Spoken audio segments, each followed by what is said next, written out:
was 1969, and that was the year that the New York Jets upset the Baltimore Colts in Super Bowl III. 1969 was also the year of the Miracle Mets. They defeated the Orioles in 5 in the World Series, and in 1969, Neil Armstrong stepped on the moon. The number one song was Aquarius, and in 1969, the Cleveland Browns defeated the Pittsburgh Steelers in Pittsburgh by a score of 24-3. That was the last time the Browns were to win in the city of Pittsburgh, but that game was in Pitt Stadium. The next year, they moved to Three Rivers Stadium, where the Cleveland Browns have yet to win. Hello, everybody. I'm Charlie Jones. This is Jimmy Cefalo. That may be the longest jinx in the National Football League. It probably is. I was here at one of those games, 1971. I was sitting up near the flagpole at Three River Stadium, a great seat. Frenchie Truffaut rushed for 131 yards, and the Steelers won 26-9. Who would ever think it would have lasted another 14 seasons, though? And the Cleveland Browns have tried almost everything to break the jinx. Nearly. Last year, they brought some dirt from Cleveland Stadium. They brought it here and threw it around Three Rivers. That didn't work. They've stayed in 3 separate hotels in 3 years. They've come by bus. This year, they came by plane, and nothing has worked. They've even said they may fly to Cincinnati and take the boat up sometime. Now, with these two teams meet, though, you can throw out all the records because it's really for bragging rights. It is. They're playing for that piece of turf, the bragging rights between here and Cleveland, about 100 miles. So it's a very important contest for the players and for the fans of both cities as well. And even with a slow start, they are both still in the Central Division race. Right. The Steelers at 1-3, a terrible start, but if they win today, they're right back into the contest. And Cleveland needs to win to stay atop the division. Marty Schottenheimer, the head coach of the Cleveland Browns, with their record, as you saw, of 2-2. And Chuck Noll, the head coach of the Pittsburgh Steelers, with a record of 1-3. It rained last night, heavy at times, drizzling this morning about an hour ago. The cloud cover cleared away, the sun is shining, and it's a perfect afternoon for football. As Cleveland is kicking off, and that is Matt Barr to put it in play as we are underway at Three Rivers Stadium. Chuck Sanders on the return. And he returns to about the 24-yard line. A story all in his own. Number 45, Chuck Sanders. As we look first to the offense, Mark Malone, number 16, with Abercrombie, Ernest Jackson, Calvin Sweeney. Lewis Lips is scheduled to start as a wide receiver, and Preston Gothard is the tight end. We'll just have to wait and see whether Lips is in there or not. Penny, Rinstra, Webster, Long, and Ilkin, that offensive line.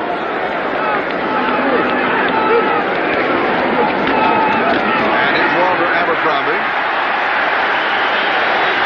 5 yards to the 29. It'll be second down and 5 as Ray Ellis makes the tackle. We'll look to the offense of the defense of the Cleveland Browns with Reggie Camp, Bob Golick, and Carl Hairston, the front three. And we'll see Banks, Johnson, Griggs, and Matthews, the linebackers. Minifield, Dixon, Ellis, and Rockins in the secondary for Cleveland. Second down and 5. Ball game just underway. Pittsburgh with the ball at their own 29-yard line.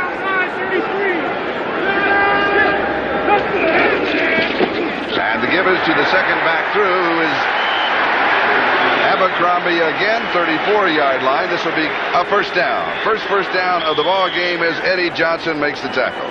Mike Webster, number 52, in the middle of your screen, just coming off the injured reserve lift, going against Golick. A nice block by Webster. They're excited about it today because they're very good friends in the offseason. And there's a rivalry going on, but you see number 52, Webster, handling 79 Golick to start the contest this afternoon.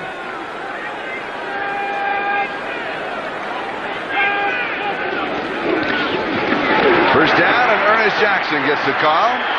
And he is dropped at the line of scrimmage for no gain. It'll be second down and 10 as Chip Banks is there to cover him for the Cleveland Browns. Ernest Jackson with Philadelphia, with San Diego, 1,000-yard rusher. The knock on him has been that he can't catch the ball and he can't block, but he certainly can run with the ball, no question about that. He can, and he's a typical Steeler back in one sense that he runs tackle to tackle very well. Not very fast, but a very strong runner, and with that trapping offense of the Steelers, he plays a vital role. At least he did last week in their win over Houston. Second down and 10. You look for the pass, so David Hughes comes in. Ernest Jackson comes out. He's a better receiver. Malone to throw. The pass is complete, and it's David Hughes, formerly of the Seattle Seahawks, who pulls it down at the 40. A gain of 6 on the play, so it'll be third down and 4 as the strong safety Ray Ellis makes the tackle. Malone has come under a lot of criticism here in town. He's only completed 40% of his passes. A week ago in the warm-ups, he lost Louis Lips before the game started. John Stallworth is out of the contest. But the important thing is, despite having another poor day as far as percentage is concerned, he came back and he won the football game. If there's something good to be said about Malone's performance so far, that's about it. 3rd down and 4. Rich Ehrenberg is in. Abercrombie comes out in this offensive set. And Ehrenberg takes the ball, showing motion, takes the handoff, has the first down, breaks it at the 50, and comes down inside the 45-yard line of Cleveland. Knock at the Cleveland 44, and a first down. Chip Banks really saves a long gain, but it was a pickup of 16 yards. And that's exactly what the Steelers have to establish today. Cleveland has fallen off as far as their defense against the rush. Here's one good reason. They don't get any support along the corner. There's number 74. That's Terry Long with a good block. And Ehrenberg up through the middle. Usually a guy they go through in passing situations. Makes a nice run there. Jackson and Abercrombie back into the offensive set. It's a first down at the Cleveland 45. Opening drive of the ball game. Louis Lips showing motion. The give off is inside to Abercrombie to the 41. So it'll be a gain of 4. 2nd down and 6 as the inside linebacker Anthony Griggs, and the leading tackler for the Browns this year so far, makes the stop. Andy Griggs has gotten a lot of work. Of course, he replaced Tom Cousineau, who was released during the preseason. One of the reasons they've had trouble trying to defend the rush this season is because they have new people in the middle. Ray Ellis is brand new at one of the safety spots. Chris Rockins is new there, and Anthony Griggs, and they have not yet solidified in order to stop the run. 2nd down and 6. Malone gives off to Abercrombie. We'll call it the 37-yard line. That's 4, so it'll be 3rd down and still a couple to go for the first down, as Ray Ellis, a strong safety, was there for the Browns. Abercrombie may have played his finest game as a Steeler a week ago, and the coaching staff and I think everybody is wondering, can he put 2 games back-to-back? He's been injured often enough. He's very quick, but he has not shown the toughness that they wanted from him, taking him in the 1st round. There, he looks like a tough runner. He gets upfield, and again, the spotlight is going to be on Abercrombie today. They want to know if he can put back-to-back big games together. And he's still bothered by a hip pointer. He comes out. Ehrenberg comes in to join Jackson. And it is Jackson. First down, Pittsburgh. 27-yard line, gain of 10, and a first down as Chris Rockins and Hanford Dixon make the tackle. Jackson is on a mission. When Buddy Ryan cut him at Philadelphia, he said, trade him for a 6-pack. It doesn't even have to be a cold 6-pack. Boy, that's a cutting line. That is a cutting line. And he was released, even though he had back-to-back 1,000-yard seasons. So he does have something to prove. And there he does a nice job, as we said. A tough runner, not a great deal of speed, but anybody who rushes for 1,000 yards twice in this league is a good one. Louis Lips in motion. And the give is to Ehrenberg. And he crosses the 25. We'll call it the 24. Give him 3. It's going to be 2nd down and 7.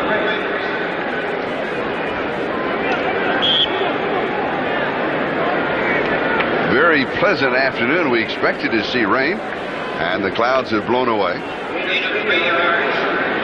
down and 7. Calvin Sweeney goes wide to the far side. Lips is in the slot. Preston Gothard is the tight end on the right side. Very conservative offensive drive. And Jackson is cut down at the 25-yard line. So now it's going to be 3rd down and 8. The ball at the 25 after a loss of 1. Clay Matthews was there to make the play, and that means that Malone will have to go to the air. Weegee Thompson comes in. And actually, Terry Long, number 74, his old lineman, knocks him down. Watch this, the pulling guard, number 74, and Jackson just trips right over him. Long slips first, yes. And Jackson goes over the top. That's the easiest tackle that a Cleveland defender will ever make. 3rd down conversions, 3rd and 8, and the drive, the Steelers are 2 of 2. Malone to throw. There's time, and the pass is incomplete. He was looking to hit Ehrenberg, just drifting across, but he was way short of the first down. Chris Rockins had picked him up on the coverage, and now it is 4th down and 8, and that means that Gary Anderson comes in with a field goal attempt to come. Ehrenberg wanted a flag here. Let's see if there's any interference at all. Not really. He turned around and tried to go back to the football, but that was Rockins, number 37, coming across. I don't think that's an interference call at all. From 43 yards away, Newsom to hold, Anderson with the attempt. And it is no good. It is no good from 43 yards out. And by the way, snapping, it was Mike Webster. We've got a timeout. We have no score. Cleveland and Pittsburgh back in a moment. In the other games in progress, the only score thus far out of those three, New England a field goal on top of Miami. Like the scores here. And now, these are the games we'll be keeping an eye on this because of Cincinnati and Houston. They are scoreless, as we are here in Cleveland and Pittsburgh. Those two games, of course, with these two teams comprising the Central Division race. Cleveland on offense for the first time from their own 25-yard line. Ernest Biner is the remaining back.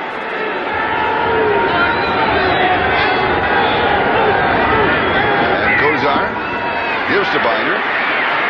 And he'll pick up about 7 yards. Mark at the 32, and it's going to be second down and 3 as David Little makes a tackle. Kosar with Biner and Curtis Dickey expected to be the other running back. Langhorne, Slaughter, and Newsom are the receivers. At offensive line, Bolden, Farron, Babb, Fike, and Cody Risen.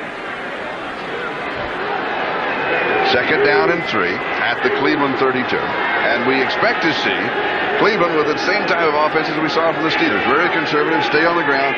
It's going to be a push and shove contest. Ozzie Newsome showing motion. And Kosar ends up with the first down at the 36. And that's a fumble that Cleveland fans have bad thoughts about right in this stadium a year ago. As a matter of fact, the fumble was a key element in continuing that losing streak. There you see the ball pops up. A bad exchange between the center, Mike Babb, and Bernie Kosar. But had he played, he gets the first down anyway.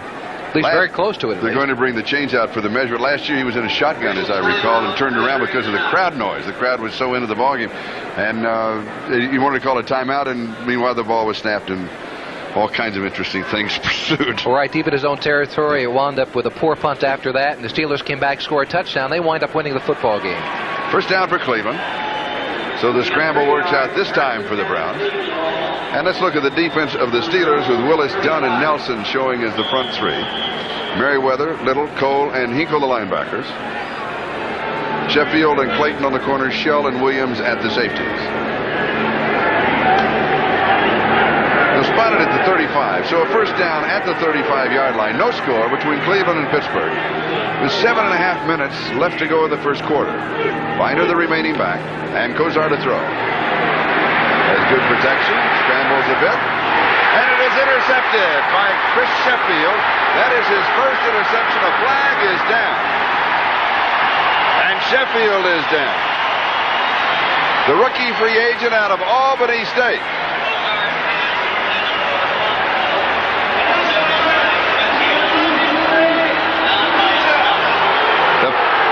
The penalty will be on Keith Willis of the Steelers, and that will nullify the interception. Dick Jorgensen is the referee. Offside, number 93, defense, lined up in the neutral zone. Still first down. Well, that's a terrible mistake. Oh, it is. Well, it's a terrible mistake for Willis. Kosar had gone 131 throws without tossing an interception before this, and now, of course, he takes it back because of the penalty. But he's been very, very careful not to get the Browns into a big mistake with a bad throw there. Early in the contest with his zone defense, he threw it right to Sheffield, right in his hands. He was looking for Fontenot. First and 5 at the 40-yard line. So a break for the Browns. Biner with another flag down. He has the first down at the play stand. Robin Cole stops him at the Pittsburgh 49-yard line.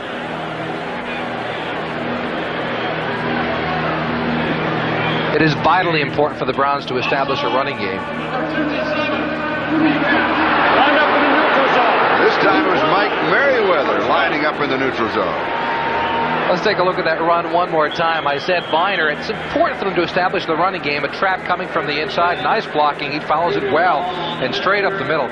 A good block against David Little, number 50, getting knocked down. But if they cannot establish a running attack, the Steelers are just going to try to eat Bernie Kosar up with the blitz all afternoon. So the running game is vitally important to them this afternoon. Running backs are Biner and Dickey. First down at the Pittsburgh 49. That's Langhorne in motion. And here's Curtis Dickey.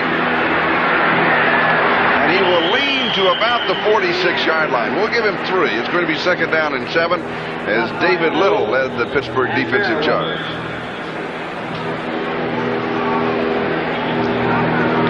Here's Dickey, the 5th player selected overall. That was back in 1980 out of Texas A&M. And in addition to his football skills, quite a speedster in the NCAA. He was indoor quite sprint a run. titles, yes. And cut by the Colts last year, kind of a surprise to many people. He does have a lot of ability. He has not displayed it thus far this season. He is finally getting an opportunity with the injury to Mack. 2nd down and 6. They'll call it the 47-yard line, and Kosar to throw. As pressure steps forward, drops it off into the right flat to Viner. And Viner goes out of bounds at the 35-yard line. So he rambles for 12 on the play. Sheffield was chasing him, and he picks up the 1st down. So it hasn't been a thing of beauty, but the Browns have moved from their own 25 to the Steelers' 35-yard line. Let's take a look at Donnie Shell there, the strong safety for the Pittsburgh Steelers. He simply has to sit back there, wait on the football, and he comes up and makes the tackle on Viner, at least gets involved in it toward the end of the play. But Donnie Shell, one of the best to ever play this game, the leading active interceptor in the NFL. 1st down at the 35-yard line. Viner and Dickey, the running backs.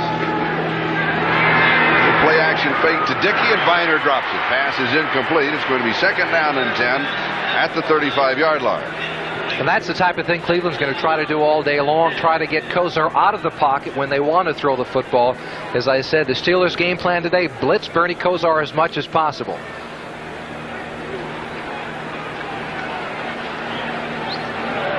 Marty Schottenheimer, the head coach of the Cleveland Browns.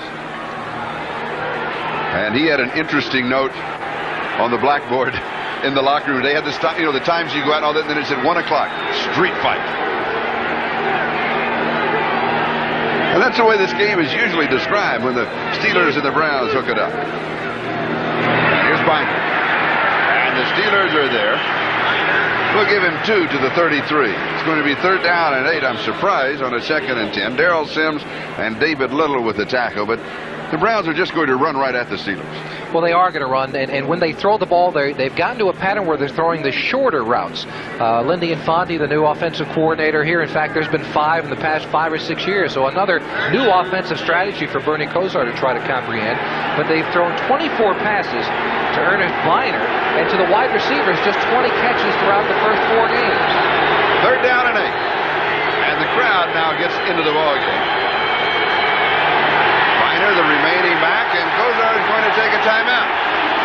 Not because of the crowd noise, but because of an indecision. We've got a timeout. We'll be back with no score. The distinguished-looking but worried man is Art Modell, the owner of the Cleveland Browns, and he, like everybody else, tried to break the jinx for Cleveland. Usually he drives up the morning of the game, but this morning he flew up.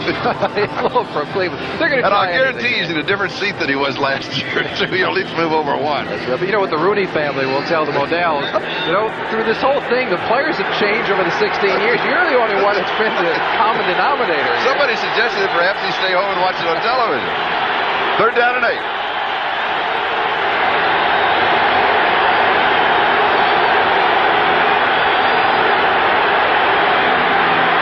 Kosar with pressure, and it is incomplete. So it's going to be 4th down and 8. Webster Slaughter, the intended receiver. Again, that short passing attack of the Browns, they're going to try and do that most of the afternoon. Jeff Gossett is in the hole as we'll check the scores. England by 3, Kansas City with a field goal over the Raiders. Chicago scoreless, St. Louis with a field goal over the Giants. Scoreless in the other 2 games. A 50-yard field goal attempt by Matt Barr. Originally with Pittsburgh. 50 yards away, and the lead. And it is no good, off to the left. So Anderson has missed from 43 for Pittsburgh. And Barr has missed from 50, and we are still scoreless. 4 minutes and 58 seconds. That is the time remaining in a very fast-moving, scoreless first quarter. This is Charlie Jones along with Jimmy Cefalo. The Steelers now on offense for the 2nd time in the ballgame from their own 33-yard line, 1st down.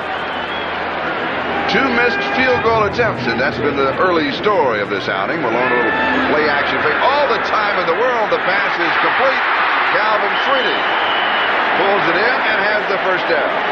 Gain of 13 yards on the play. Anthony Green, that was not Sweeney. That was a tight end, Preston Gothard. Gothard with only his 3rd reception of the season, a free agent out of Alabama in his 2nd year. And Gothard is usually the guy they like to block and not catch the football. Here he comes all the way across the field, forcing Griggs to cover him, and that's always a mismatch anytime you have a big middle linebacker trying to cover a tight end. The ball at the Pittsburgh 46-yard line after the pickup of 13, and a first down, and Louis Lips comes in motion, and the give is to Rich Ehrenberg. Ehrenberg to the 47-yard line, we'll call it.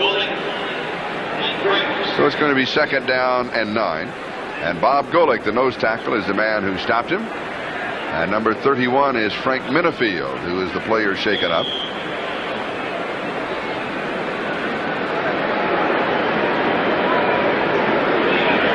And Minifield staying in the ballgame for Cleveland. David Hughes in the backfield for the Steelers.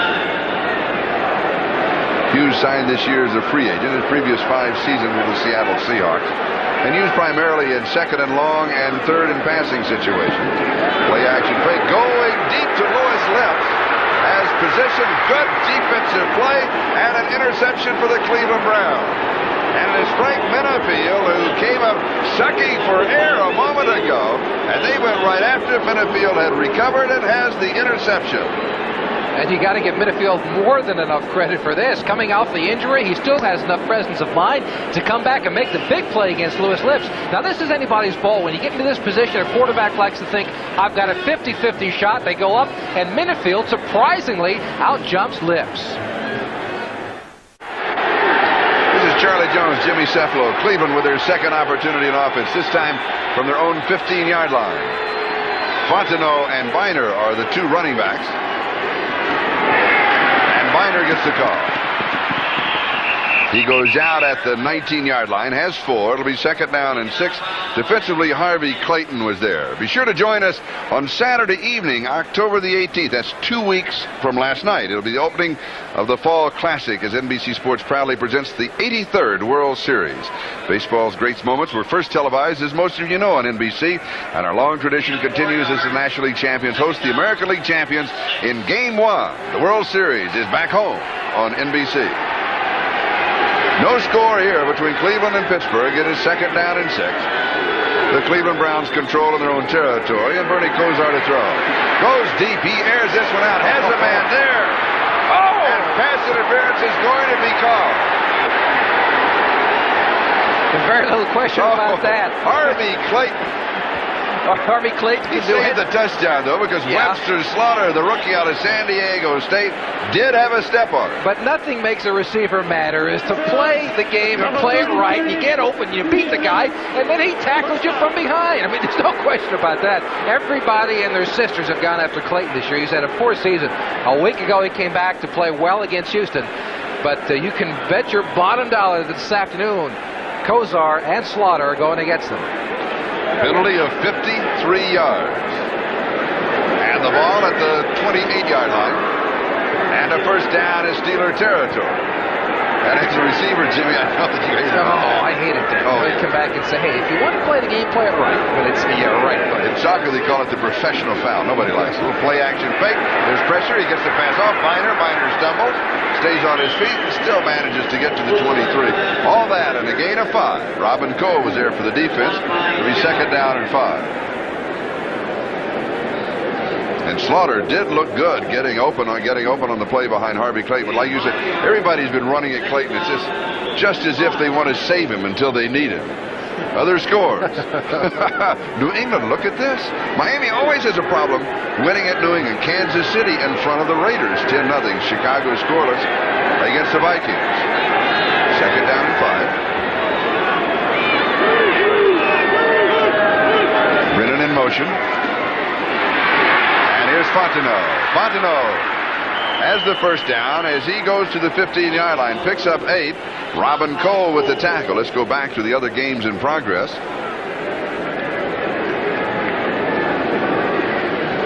St. Louis out in front of the Giants. Washington leading New Orleans. Atlanta, Philadelphia scoreless.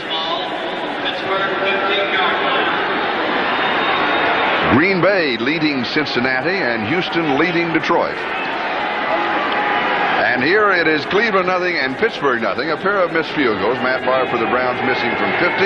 Gary Anderson from Pittsburgh missing from 43. And Cleveland with a threat underway at the Steelers' 15-yard line. Langhorne in motion. Kosar looking to Langhorne. Goes back into the end zone for the touchdown. He goes to Webster Slaughter, who beat Chris Sheffield. And the Browns are on the board. And a little bit of an extra spike by Slaughter. That's just to tell the defensive back there. Mr. Modell's going to stand up and he's going to applaud that one. And everything else this afternoon that Cleveland does well. Nice throw by Kosar. But I think Slaughter put a little bit extra effort into that spike down there just to say how much he disliked that little professional foul a few minutes ago against Clayton. Matt Barr to attempt the extra point. And it is good, and the Cleveland Browns are out in front of the Steelers by a score of 7-0. All right, Slaughter and Sheffield. Now, this is a little bump and run coverage by number 41, Sheffield. He does a good job, but Slaughter wants to get inside, and the mistake that Sheffield makes is that he turns his back momentarily, and it's a perfect throw by Kosar. He drills it, a little bit of touch over the top, and that's a tough play to defend. And for Webster Slaughter, that is his first NFL touchdown, celebrated by Art Modell. And breathing a little easier up in the box. And now Cleveland will be kicking off to the Steelers with Chuck Sanders, number 45, and Donnie Elder, number 37, set for the return. Matt Barr to kick off.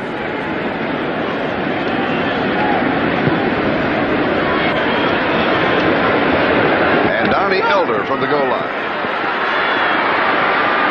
Elder to the 20. Fumbles the ball. There's a scramble for it, but the play may have been blown dead. Cleveland is saying that they have the ball. And let's see what the officials say. Officials may rule the same way.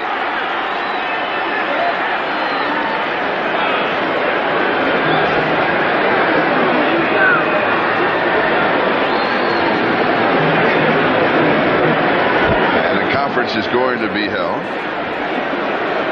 There's obviously a pulling match underneath. Miller taking the kickoff, stopped by Contino. And it is the Cleveland Browns football. Let's take a look at the end of that play and see exactly what happened to Elder. See if somebody tries to get an arm in there and knock it out. It is number 87. That's Tucker knocking the ball out. There you see it on the ground. No question about the fumble. And a host of Cleveland Browns dive on it down the bottom. And even, look at that, there's ball number 9 coming up. He wanted part of that, too. He was covering the top of the pile is what he was doing. Okay, a major break for the Cleveland Browns. The ball at the Steelers' 22-yard line, first down. Cleveland leading 7-0. Now with 1:59 left to go in the first quarter, Kosar, with all the time in the world, has to drop it off underneath the coverage. The pass is complete to Ozzie Newsome. Robin Cole makes a tackle, and Ozzie Newsome now continues his consecutive streak. That is his 103rd reception, and he is tied with Alfred Jenkins for 5th place on the all-time list. And of course, tomorrow night a new record will be set on the all-time list, as we expect it to be set, as Steve Largent, the game against San Diego, his first reception will move him to 128 games. They've got a big celebration. They've got a special presentation for him. They won't tell anybody what it is, but they say that it's a very personal thing to Steve. So we're looking forward to that. Now let's get back to this game. First down at the 10-yard line.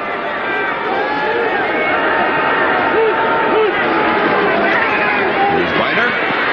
Makes a good move at the 6, but he is stopped at the 5-yard line, so it's going to be second down. Eric Williams is the man who made the tackle.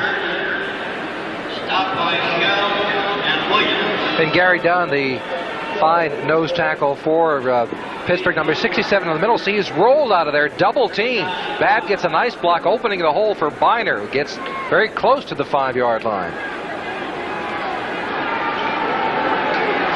Second down and 5. The ball just outside of the 5. Possible to pick up a first down with not going in. There's about a foot difference right at the goal line. Kosar to throw. And it is there, but incomplete. Reggie Langhorne, the intended receiver. Donnie Shell is the man that he got away from, so it's going to be 3rd down and 5, and it was just outside of his fingertips. Yeah, and Kosar is being pressured by number 93 Keith Willis there, and it forces him to put a little too much on the football. And Reggie Langhorne, number 88, just misses. Is that catchable? Is that as a receiver? Is that no, a catchable? That is not a catchable ball. He laid out for that as much as possible, and that's not a catchable football. But you know what? They'll go in on Tuesday morning, and the ground staff will give him a drop on the play. That's for certain. They look at it differently. They do a different perspective. 3rd down and 5. Find the remaining back. Timing pattern into the far corner, and it is incomplete. Langhorne again. He could not get away from Donnie Elder. Elder with good coverage on it. It was good coverage. It seemed they got tangled up right around the goal line, and Elder at the end of the play gives him a little slap on the back of the helmet saying, well, come back because I'm going to enjoy playing again. And that's that psychological battle that goes along. The Cleveland Browns secondary has been accused of doing a lot of talking across the line of scrimmage, and that you see a little bit starting already by Elder. And here is Matt Barr with his second field goal attempt. This one will be from the 12, an attempt of 22 yards. It's just a little chip shot, and he has got this one from 22 yards away. So they cash in on the fumble recovery, and the Cleveland Browns now lead the Steelers by a score of 10-0. We have only 58 seconds left to go in the first quarter. And offensively, the Steelers looked pretty good on that first drive, and that ended up with their missed field goal. Yeah, they've been a comatose team offensively through the first 4 football games, though they've only scored 2 touchdowns rushing and 2 touchdowns throwing the football, and you're not going to win very many games in this league doing that. And now with Cleveland coming out and scoring 10 quick points in the first quarter, you've got to wonder what Chuck Noll is thinking, whether or not they're going to try to put a little bit more zip into their offense. Of course they're going to try, but are they going to accomplish it or not? One of the deep backs for the Pittsburgh Steelers on the far side is number 45, Chuck Sanders, a free agent out of Slippery Rock. And one of his stories today, I alluded to right at the beginning of the game, and there he is that he is one of the co-captains. And the reason being is that last week he got the highest grade on the special teams. So he made one of the co-captains. He said, this is like a dream come true. They said, what are you going to do? And he said, so you going to say anything? He says, no, I'm going to stand right behind Mike Webster. That's exactly what he did when they went out for the toss of the coin. That's a smart idea. But what a neat day for this young man. He is the only Steeler player born in the city of Pittsburgh. And here we go with Matt Barr kicking off for the Cleveland Browns. Browns on top by a score of 10-0. And Donnie Elder takes it deep and runs it out of the back edge of the end zone for the touchback. So Pittsburgh will bring it out to the 20-yard line where they'll go to work. And let's check in on the games in progress in the National Football League.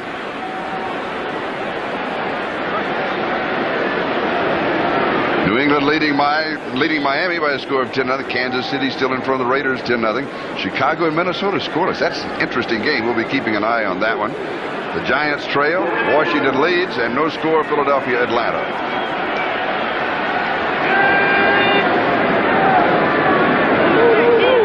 Louis Lips comes in motion. And Ehrenberg gets the call to the 26-yard line. Gain of 6. It'll be 2nd down and 4. Bob Golick and Chris Rockins. Now let's go back to the other 2 games in progress involving teams in the Central Division. Green Bay leading Cincinnati and Houston leading Detroit. Of course, everything very snug in the Central. Cleveland and Cincinnati both with 2-2 records. Pittsburgh and Houston with identical 1-3 records. 2nd and 4. Malone over the middle. The pass is complete to David Hughes. And Hughes moves forward to the 33-yard line. And it'll be a 1st down. And for those of you who joined us late and have not heard, the Cleveland Browns have never won here in Three River Stadium. They are 0 for 16. But they lead by a score of 10-0 as the gun sounds. We have the first quarter in the book. We'll be back in just a moment. Still 2nd down. 2nd down and 10. The ball back at the 33-yard line. Mark Malone has the lowest rating of any NFL quarterback, a 31.6. And with only 40% of his passes completed, he's heard the boost quite often here at Three Rivers during the first few games. Calvin Sweeney in motion. Here comes the blitz. Malone slips it, gets the pass off. Good play, tip to the air, and it is incomplete. But Eddie Johnson was right behind Mark Malone. He was lucky to get that one off. He was, came right up the gut. Nobody touched Johnson on the play. Had an open shot to Malone. Malone did a nice job of scrambling around and getting the ball off, but then nearly made the big mistake of throwing the interception. There he is, you see him, number 51, Eddie Johnson, a clear shot. Malone's a good athlete, makes a nice play to get away from it, but then makes the mistake throwing back against the grain, which is always dangerous, and nearly an interception. Third down conversions, 2 of 3 for the Steelers. And this one's a long one, third down and 10. 3 of 6 for Malone. And 1 interception, that by Frank Minifield. Rich Ehrenberg. First down. Gain of 15. And I have no idea what happened to the entire force people for the Cleveland Browns. Nobody was on that corner. Ehrenberg could have walked for 10 of those 15 yards. Let's take a look at it. Watch this. He's coming around the corner following his blockers. His blockers have nobody to take care of. You know, they're looking around saying, wait, who are we going to block here? Number 79, John Reacher says, hey. And then he gets surprised running around the corner. Reacher didn't have anybody to block whatsoever. A 15-yard gain. And it's a first down at the Steeler 48-yard line. Ehrenberg right side. And this time he is spun down after crossing the 50. We'll mark it at the Cleveland 48-yard line. We'll give him 4. It's second down and 6. Ray Ellis, along with Eddie Johnson, make the tackle for the Cleveland Browns. Browns on top by a score of 10-0 with 13 minutes and 15 seconds left to go in the first half. And Ray Ellis, of course, another cast off of the man in Philadelphia, Buddy Ryan, who's coming in and starting for another NFL club just a few weeks after being released. They spotted at the 49-yard line, second down. And here's Ehrenberg. Ehrenberg getting a workout. Abercrombie still on the sideline to the 45-yard line, so that's 4. Third down is still a couple to go. Ray Ellis and Eddie Johnson with the tackle.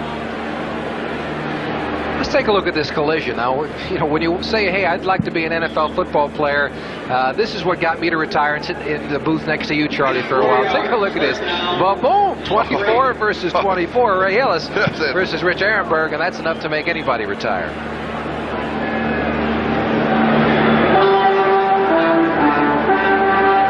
Walter Abercrombie comes back into the game. Steelers have converted on 3 of 4 third down opportunities. This is third down and 2. And it is David Hughes. And Hughes is cut down at the 45-yard line by Eddie Johnson for no gain. So a good defensive play by Eddie Hughes out of Louisville in his 6th year in the National Football League. And one of the most underrated linebackers on this crew. When you have names like Chip Banks and Clay Matthews and they had Kuzno for all those years, Eddie Johnson's been the most consistent, averaging 10 tackles over the past few years. And here is the kick with Gerald McNeil. And he's going to signal a fair catch and step away. The ball takes a Steelers bounce. They cannot down him before it gets into the end zone. So the Steelers had the opportunity, but Chuck Sanders could not get there in time. And it will go on the books as a 45-yard kick. A touchback will bring it out to the 20. We've got a timeout. Back in a moment. Browns lead it 10-0. This is Charlie Jones along with Jimmy Cefalo. Let me correct myself. I said Eddie Hughes made the play for the Browns, but Eddie Johnson, of course, the linebacker. He's really having a good year. He is. Well, a good few years, as I said, averaging 10 tackles per game since 1984. Doesn't get enough credit in my book. The Browns on offense, first down from their own 20-yard line, and there is anticipation by Dennis Winston, who just came in on defense, replacing David Little, trying to guess the snap count. A good quarterback will do that to you, though. Kosar is that type of a heady player who will alter his counts, maybe change his inflection at the line of scrimmage to try to get a linebacker who he knows is going to be blitzing from the other side of the line to jump a little bit too early. In penalties, Pittsburgh 68 yards, 4 times for 68. The Browns have not been penalized. Kosar has completed 4 of 8. He gives his time to Fontenot. about just a couple of yards to the 27. It was 1st and 5, though, so it's going to be 2nd down and 3. Brian Hinkle, leading tackler for the Steelers, is the man who brought him down. The game's in progress. We had a glimpse of them, and there they are for sure. New England, there's another jinx just like the one here. Kansas City, look at that in front of the Raiders. Kansas, maybe the Chiefs are for real. Chicago leading Minnesota now 7-0. That was expected. Took them a while to get there. Kansas City may be the surprise team in the West. Well, they Good may defense. be. They've had trouble at the quarterback spot. Todd Blackledge has not had a fine season thus far. Kosar's pass to Biner. Biner, the leading receiver thus far in the ball game for the Browns. Also their leading rusher, Robin Cole, makes the tackle. And speaking of Todd Blackledge, of course, his father, Ron Blackledge, the offensive line coach here in Pittsburgh for the Steelers. That's right. Giants trail in the 2nd quarter. Washington on New Orleans with a field goal. Atlanta and Philadelphia still scoreless. Cincinnati has tied it up with Green Bay. And Detroit leads Houston 7-3. Those games, particularly Cincinnati and Houston, of interest to Steeler and Browns fans. And it's a 1st down here at the 31-yard line with Cleveland leading Pittsburgh in a score of 10-0. We're moving on the 10-minute mark of the time remaining in the 2nd quarter. It is Biner again. Mark this one for no gain. 2nd down and 10. Keith Gary and Edmund Nelson make the tackle for the Steelers. And with a lead of 10 points here in the beginning moments of the 2nd quarter, Cleveland's going to be content to try to reestablish that running game. They had some success early on in the 1st quarter. Go to the short passing from Bernie Kosar. They've done that all year long. But they're also an offense that has not been very successful in the early goings this season. Now with 10 points in the 1st quarter, it's a confidence builder for Kosar. Let's see if he can extend by throwing those short passes for a higher percentage. One thing that Cleveland has done, they've taken the Pittsburgh crowd out of the ballgame, at least at this point. Just a little shovel pass to Biner, saving the sack. And a pickup of 5 yards to the 36 is going to be 3rd down and 5, where Weston makes the tackle. Now for an update, let's go to New York. Charlie, playing at home, the Chiefs have a 17-0 lead in the 2nd quarter against the Raiders. 10 of Kansas City's points set up by Los Angeles turnovers, including this 18-yard run by Boyce Green in the 1st quarter following a Mark Wilson fumble. 17-0 Chiefs. Thank you, Bob. Not only Kansas City strong, but the Raiders, they have a multitude of problems, and they're finding even more as the season progresses. Here's the draw inside to Biner, and he slides to the 41, where they're going to mark it down to the 39. Gain of 3, so it's going to be 4th down and a couple. And that means that Jeff Gossett will come in to punt. Keith Gary was there for the defense. Marty Schottenheimer, the head coach of the Browns. And there's Gossett with a 42.1-yard average coming into the game. And Rick Woods is set for the return. He's never had a punt block. And Woods, he broke that 41-yarder in overtime that set up the winning touchdown last week. And he's playing with a fractured thumb. That's very difficult to catch a punt with that type of an injury. He's not going to have to bother with this one. This is a dead shank right. Oh, Jeff Gossett. They're going to mark it out at the Cleveland 48-yard line. Let's see his reaction after he gets the punt off. This just slides off the right side of his foot. No pressure whatsoever. And Gossett knew it immediately as soon as it was released. A punt of 9 yards. You know, Jerry, sometimes I take you for granted. You're a terrific husband. Jeff Gossett of only 9 yards. Let's see if they can cash in. There's Lewis Lips. And they'll end up losing yardage. Oh. They'll lose 7 or 8 yards on the play. And here's a reminder to our viewers that we'll be selecting the Budweiser Most Valuable Player of today's game at the conclusion, as Sam Clancy made that last play.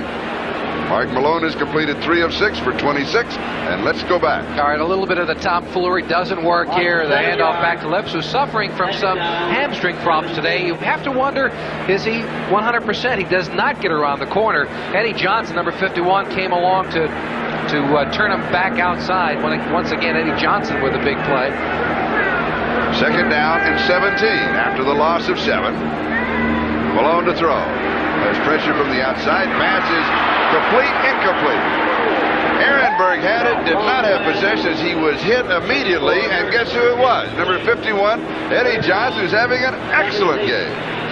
He does it week in and week out. He's a very consistent player. Ehrenberg, I like him as a receiver out of the backfield. He's considered a spot player, of course, playing more today because of the injury to Abercrombie, but he just plain drops this. He knew he was going to get drilled by Johnson, and that's getting drilled. That's the second time that Ehrenberg has been hit very hard this afternoon. The life of a running back in the NFL, you can have it. Ehrenberg, the leading rusher for the Steelers, with 46 yards and 7 carries. This is 3rd down 17, and David Hughes comes in. Sweeney in motion. And here's the screen, and it is complete to David Hughes. Hughes needs 3 more yards. He got one of them. He's going to go just a couple of yards shy as Chris Rockins makes the tackle at the Cleveland 40. It'll be 4th down and 2, and the crowd wants the Steelers to go for it. But no, Harry Newsom will come in to kick. Then you have to punt it. Yeah, you do. I mean, it's don't let your emotions 3. run away with 6.5 minutes to go in the first half. That's absolutely right. And the boos have been here. It's an unfamiliar sound to the Pittsburgh Steelers. I mean, they've been winners for all these years now. Last season, their first losing season since '69. They were 7-9 a year ago. This year, off to their poor start in 15 years. And the crowd wants them to go for everything. And Chuck Noll has just to say, well, I'm going to make the decisions as I see fit. Going for the corner. Not get it. Misses just by a couple of yards. And so the ball will come out to the 20-yard line, where Cleveland will be moving on offense with 6 minutes and 9 seconds left to go, first half. Cleveland leads 10-0.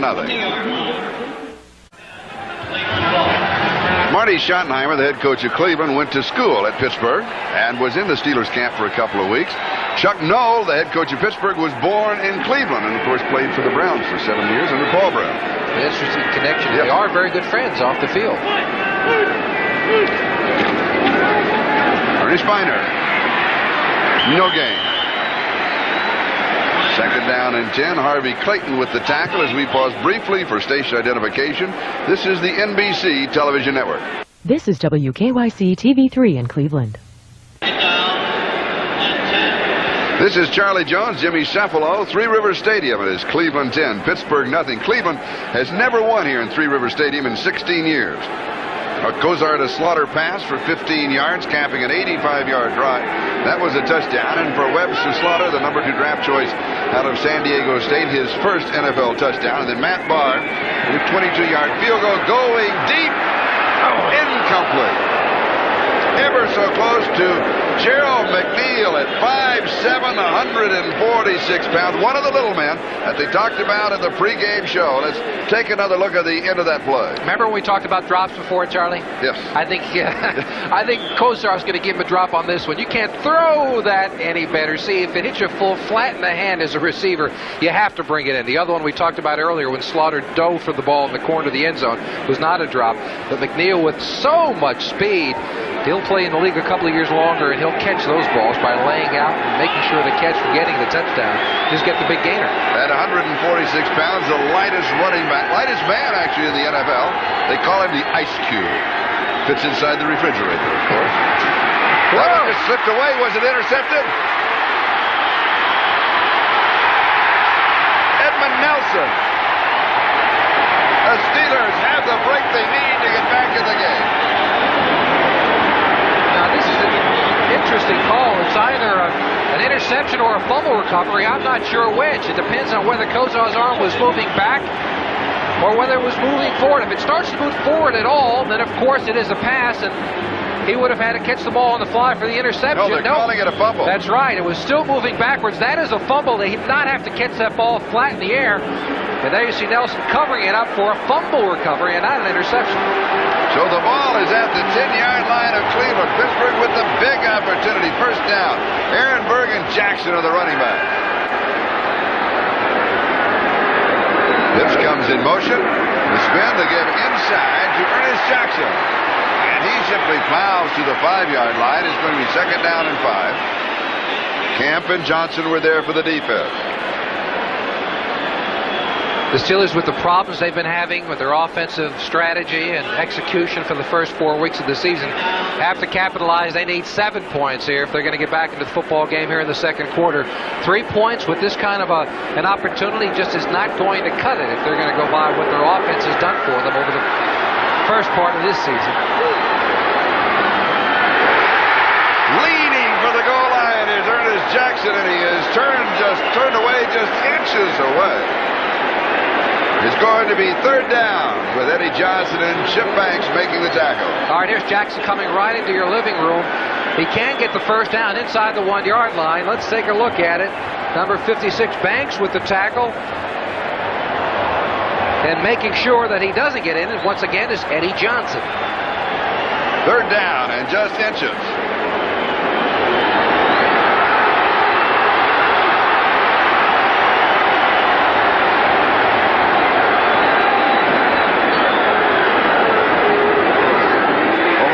Touchdown for Mark Malone. He just needed a couple of inches with the football, and he got it. So the Steelers are back in the ballgame.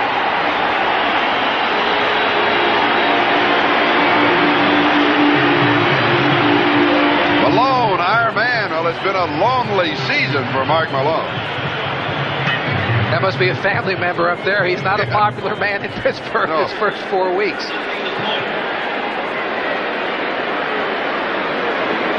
Extra point attempt is up, and it is good. And the Steelers have now pulled within 3 of the Cleveland Browns, capitalizing on Bernie Kosar's fumble. Just straight over the top, as you said, Charlie. They needed just a couple of inches. The ball breaks the plane, and that's very close. But when he only needed 2 inches, they give him the touchdown. And for Mark Malone, that is his first touchdown of the year. And I'm drawn back to last week. Like you mentioned earlier, it wasn't a pretty day, but Malone got it done. Well, that's what's important about it. When you have a quarterback who, he's never going to throw for 400 yards a game consistently, but if he's going to win football games for him, that's the question that needs to be answered for the Pittsburgh fans, for Chuck Noll going into the rest of this season and into the draft to next year. They lost David Woodley when he retired prior to the season. Came in with Scott Campbell, who was released a couple of weeks ago to make room for Ernest Jackson. And Brister is the only backup to Malone, and he's only a rookie, so it's Malone or it's nobody at this point. Today's telecast, presented by authority of the National Football League, intended for the private use of our audience. Any rebroadcast or the use of this telecast without the express written consent of the Pittsburgh Steelers and the National Football League is prohibited. Gerald McNeil is set to return the kickoff of Gary Anderson. It is high and short, and McNeil takes it at the 7-yard line. He's to the 20, the 25, and is upended at the 26, comes down at the 27-yard line. Dave Edwards is the man who hit it. The ice cube. He would have needed Rubik's Cube to find out how to put him back together. Crushed ice, and it goes on and on. It goes on and on. Let's take a look at the hit. I mean, he's fast and he's quick, which makes it even more difficult with the speed that he gets through the middle of the line. He got out of the picture, he got so fast. Yeah, he sure did. And he also got dumped straight in his head. That's melted ice. Anyway, first down, Cleveland at the 27. Browns leading now by 3, 10-7. Kosar has pressure from behind and from the side, and it's sacked at the 19-yard line. Keith Gary got it. That is the first sack for the Steelers. And the 10th time this year that Kosar has been dropped for a loss. And this is some play by Keith Gary. Watch him. He goes right over the blocker and makes the tackle anyway. Straight over the blocker. That was number 74, Paul Farron, who wasn't able to keep Gary away from Kosar. Second down and 18, a loss of 8.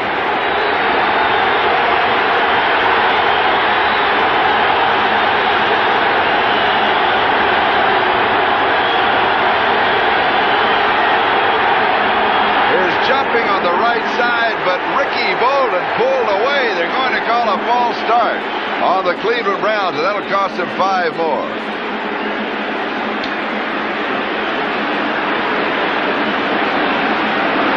Gary was jumping in and out, and that's what the conference is all about. Is it encroachment by Gary, or is Can't be. There wasn't contact. It's got to be against the Browns. or if it's not, we'll have an explanation from the referee. Because once tackle to tackle, you go to the 3 or 4 point stance, you can't move. Yeah, but if he flinches because the defender takes a swipe at him, then too bad. I don't know if I'd agree with that. Well, you got to be flinch-proof. Yeah, right. Mike Babb looks like he's going to. False start, number 77, offense. That's the right call. Takes it back to the 14. So Cleveland all of a sudden in trouble. Now it's going to be second down and 23.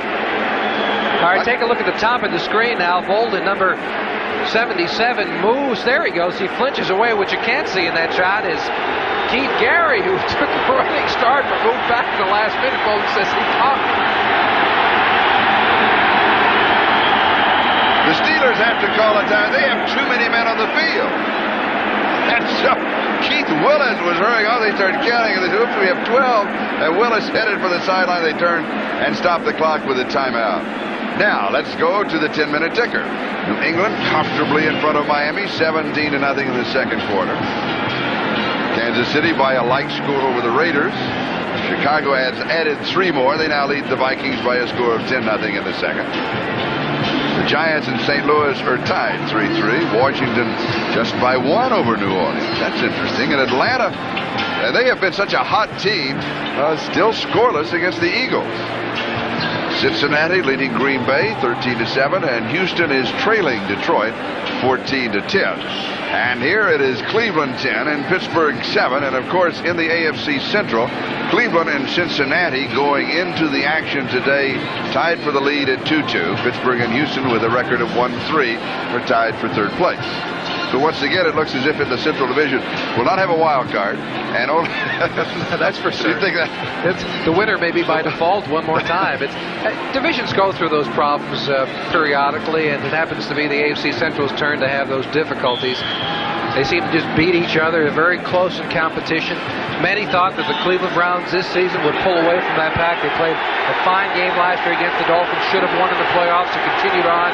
And they came into the season with a great deal of optimism, but have not played that well in the first few games. Second and 23. Pass is complete at the 21-yard line. A fumble, and the Steelers have the ball.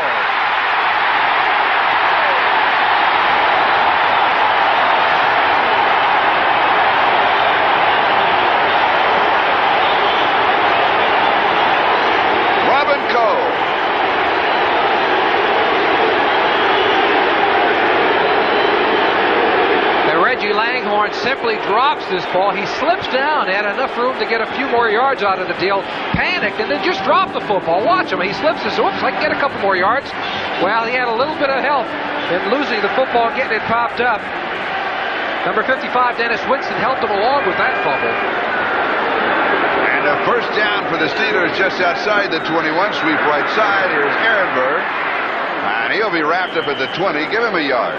And it's going to be second down and 9. And, of course, the Steelers are already within field goal range. Clancy with the last tackle. And that is within range for the tie. And we have 2 minutes and 42 seconds and counting. Time remaining second quarter. Cleveland on top 10-7, but the Browns have been stuttering. Fumble by Langhorne and a previous fumble by Kosar has let the Steelers right back in the game. Inside handoff. Jackson works his way to the corner. It was a long time getting there. And he goes down at the 15. So he has 5. It'll be third down and 4. Clay Matthews had the defensive coverage for the Browns.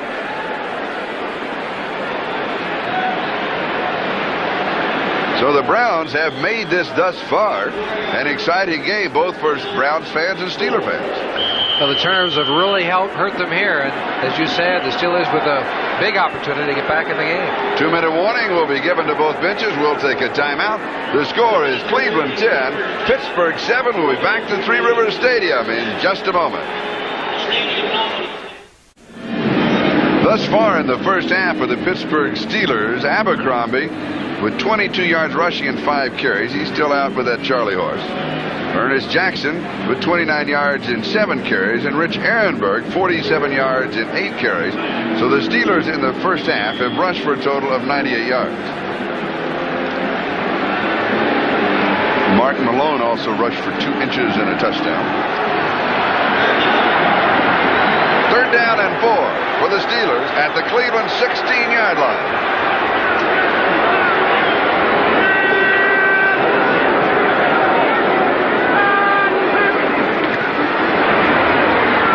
Throws the passes complete at the 5-yard line to... I thought it was Ouija Thompson, but it's Lewis Lips. And Frank Menafield was battling him all the way. That was a nice throw by Malone Yes. here. Once again, it's the bump and run coverage. But Lips gets him to turn the wrong way. A lot of contact going on in there, fellas. And that's just simply a perfect throw to fit it around Menafield. And a nice catch, a good concentration by Lips. And Lips is still bothered a little bit by that hamstring. A great reception at the 5. 1st down and goal to go. The Steelers now with an opportunity to take the lead. Malone fires it and it's there. Ehrenberg, touchdown.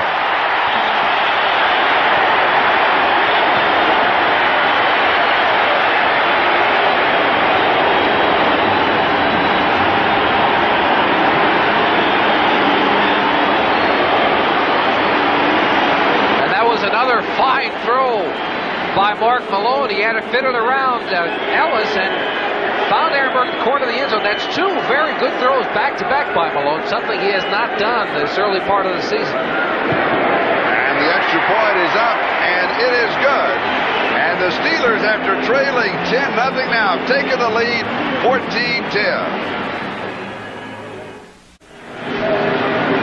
All right, now watch the throw by Malone. A nearly perfect pass over the outstretched arms of number 24, Ray Ellis. It was set up because the Steelers like to take their tight end in the formation and run him across the middle in motion and then block him against the nose tackle. They faked it that time, pulled it up, and Malone found Ehrenberg in the end zone. Anderson kicking off as McNeil takes it at the goal line. To the 10, 15, he's to the 20, the 25, breaks it to the 40. He's to the 50. This could be 100 yards and the lead for the Browns. He's got it.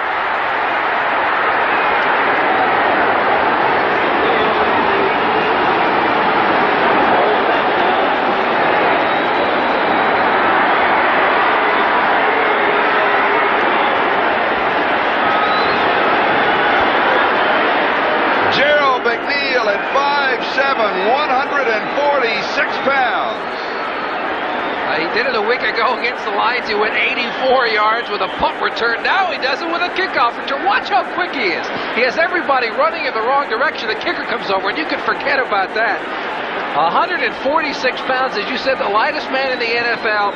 And you think back over the years, some of the great players that were small and tiny. Everybody says they can't do it. You had Nolan Smith, Supernet, they call him, from Kansas City. Remember him? And Walter Fleer Roberts is the extra point is good by Barr, who played for the Browns. But he may be as exciting a little player or a player in football as there is today. I love to watch him. Oh, yeah.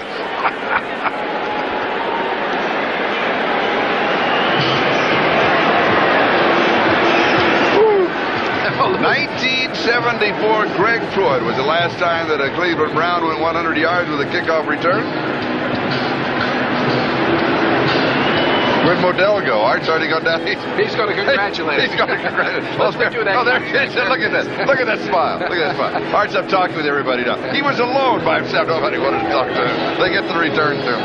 Art Modell, of course, is the owner of the Cleveland Browns, for those of you that might not know. And NFL 86, of course, the pregame show talked about the little big men of the NFL. Gerald McNeil is certainly, maybe today, the most prominent of that group. He's turning into it. He is, at least in this ball game, right? That's for sure. Lionel James from San Diego a year ago did everything everybody wanted, but McNeil is the new talk of the little big men around the NFL. It's Gary Anderson. He started all, he kicked the ball. And he ended it all, too, because he tried to make the final tackle.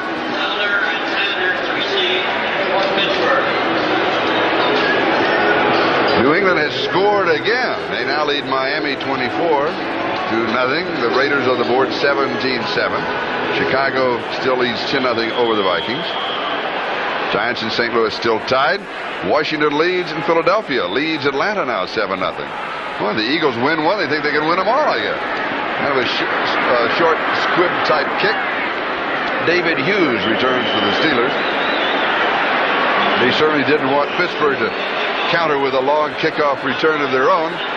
And, of course, you have the clock working. Only 53 seconds left as Mike Johnson covers for the Cleveland Browns. And the Steelers, who had the lead a moment ago, and the lead lasted 15 seconds. That's as long as it took McNeil to go. Cincinnati leading, and Detroit leading Houston. Those are the games in progress, and here it is Cleveland 17, Pittsburgh 14, and the Steelers at their own 40-yard line, first down. With 53 seconds left in the first half. Malone to throw. Has protection. Throws into coverage to Calvin Sweeney. It's incomplete, but a very good pass. Yeah, it was another nice one. That's 3 in a row for Malone. And that's what he needs. He needs to have a couple of good throws and a good football game to get his confidence back up to the level where it belongs. He's a first-round choice, and they wanted him to have the job. He's come in. He's a good athlete. He's a team player. He gets the other players pumped up, but has taken so much of the abuse here in Pittsburgh because of his inability to move the offense.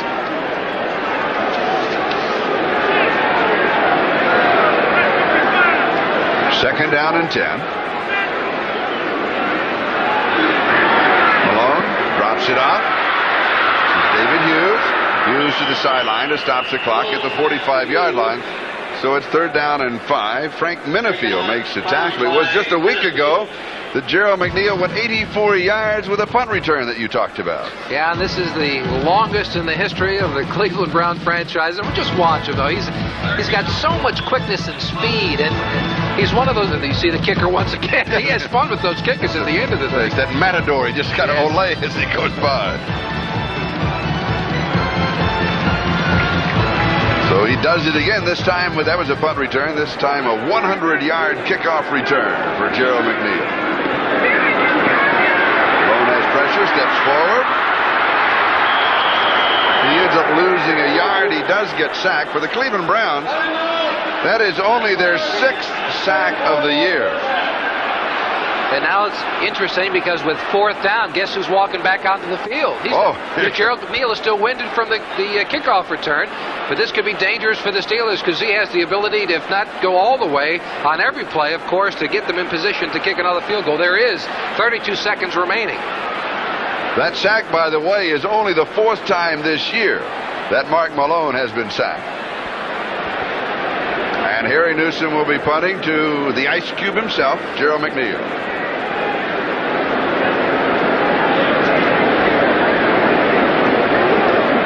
32 seconds left to play in the first half.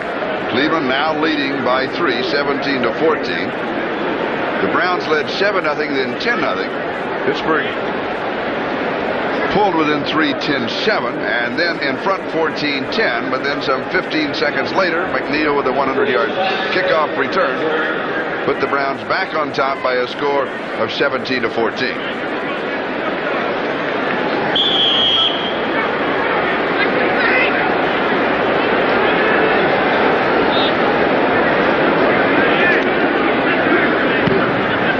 Turn is set up. They don't put that much pressure on him. McNeil just stays away from it. He goes for the sideline just to cut off any kind of a return, and it goes out at the 23-yard line.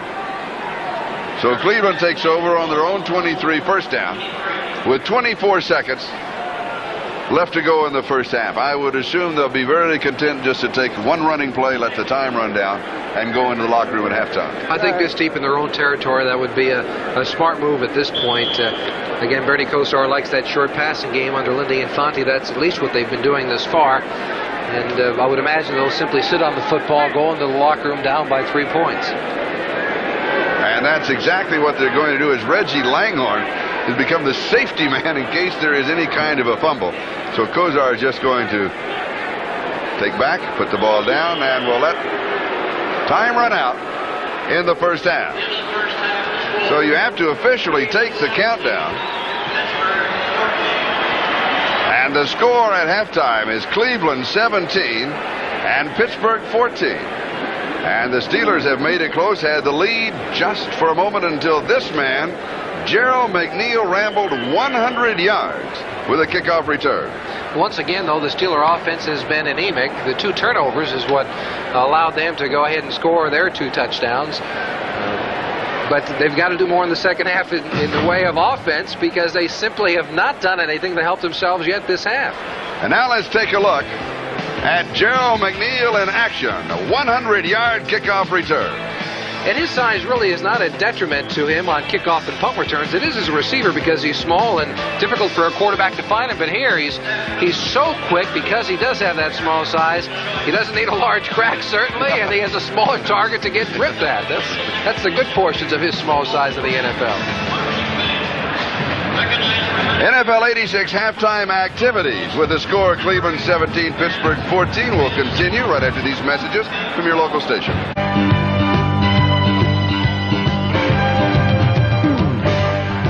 And we welcome those of you who've been watching the games from Pittsburgh and Detroit. Bob Costas with Ahmad Rashad and Paul McGuire. Let's get you updated on what's happening elsewhere.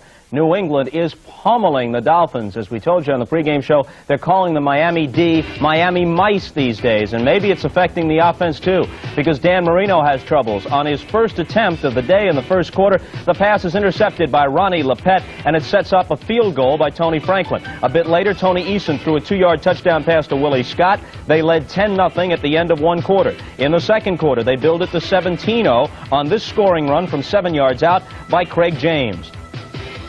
Then the next time they get the ball, Tony Eason goes back to work, and Irving Fryer will be on the receiving end of a 38-yarder. First we watch James get his congrats from his teammates. Now watch Eason. He scrambles away, he throws on the run, he splits a pair of Dolphins. Fryer makes the catch and then improvises in the end zone with a little dance step. Very nice. And then just before the half ended, Tony Franklin adds a 27-yard field goal for a 27-0 lead. Paul. Well, the Miami Dolphins defense, Bobby, they've got to be talking to themselves, because they just can't even slow anyone down. Remember, the other teams are averaging 38 points a game against them. They already have 27, in the first half. There's no defense in this football team. And it's going to affect the offense. I mean, you're going to start forcing things. The lone possible bad news for the Patriots, Tony Eason with an injured shoulder, replaced by Steve Grogan. We don't know if he'll play in the second half. We'll try and get a report for you.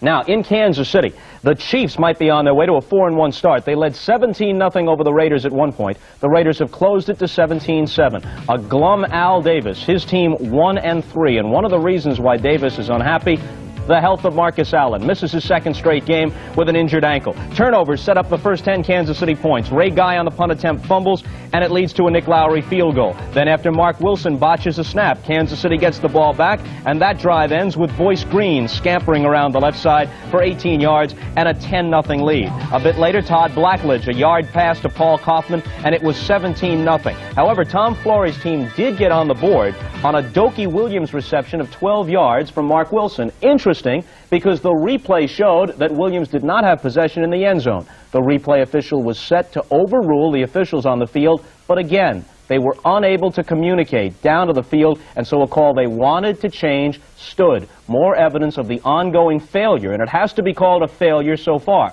We'll see what happens in subsequent week, but thus far, it is an unmitigated failure of the instant replay rule around the NFL. No failures for Kansas City. They could be on their way to a 4-1 start. They are paying real strong, boy. But, you know, the Raiders, I've always thought the last 2 or 3 years, have really relied too much on Marcus Allen. He's been the key to their running, their receiving. He's the best blocker on the team, and now that he's hurt, they're really paying the price. As far as Kansas City is concerned, last year I thought they were a team that may go all the way. They started fast and then they faded. But right now, they are playing extremely well. But no matter how badly the Raiders play, if you can beat the Raiders just because of their reputation, it is a tremendous emotional boost for your football team. And right now, Kansas City leading 17-7. They're very confident.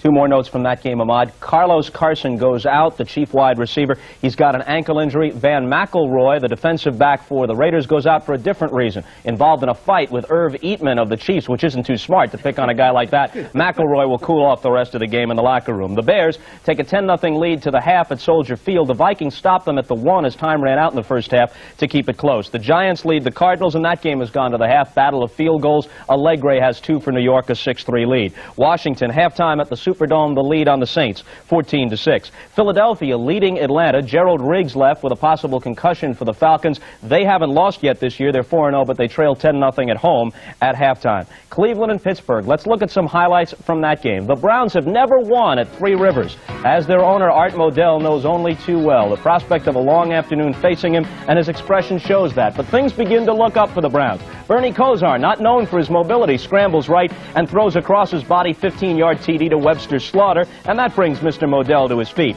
Now a bit later, after Pittsburgh had claimed a 14-10 lead, here's the Ice Cube, Gerald McNeil, fielding the kickoff at the goal line and scampering 100 yards for a touchdown. Last week against Detroit, he ran a punt back better than 80 yards for a score. This week, the 100-yard kickoff return, and if you were with us on the pregame show, Ahmad Rashad had a feature about little men in the game, and one of the people he talked about was the Ice Cube, who responds with that long run today.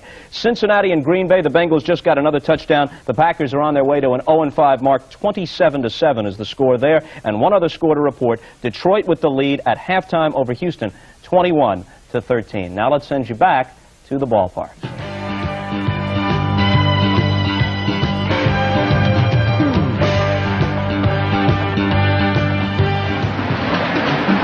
Welcome back to Three Rivers Stadium. This is Charlie Jones along with Jimmy Cefalo, and here the score is Cleveland 17 and Pittsburgh 14. The reason that I have the football is that... Why do you have the football? I have the football because of what happened to Bernie Kosar, and not everybody might not understand exactly the sequence of events. Very good point. Bernie Kosar, the question was whether it was a fumble or whether it was an incompleted pass, because the ball did hit the ground. But the rule in the NFL is that if the arm is coming back and the ball is dropped, it is a fumble. Once the arm begins to come forward at all, then it is a forward pass. In that case, the officials ruled, again, it was a fumble there, the second quarter, I believe, but it was ruled that his arm was going backwards, and so it indeed was a fumble. Now, let's take a look at it.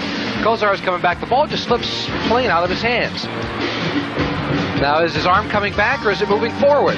It is coming back, and there goes the ball out of the way, and it is recovered by Nelson. You see, it hits the ground, so in that sense, if his arm was going forward, it would have been simply an incompleted pass. And this was what happened after the fumble recovery, and Malone takes it in, just kind of, it was inches away, and he just kind of wedged it back in. And following a fumble recovery by Robin Cole, and then it was Malone to Ehrenberg from 5 yards out for this touchdown, and that came with 1:13 left to go in the first half. And the reason that I mention that is because Gerald McNeil, with a 100-yard kickoff return, crosses the goal line with 58 seconds to go. So the lead of the Steelers lasted a total of 15 seconds.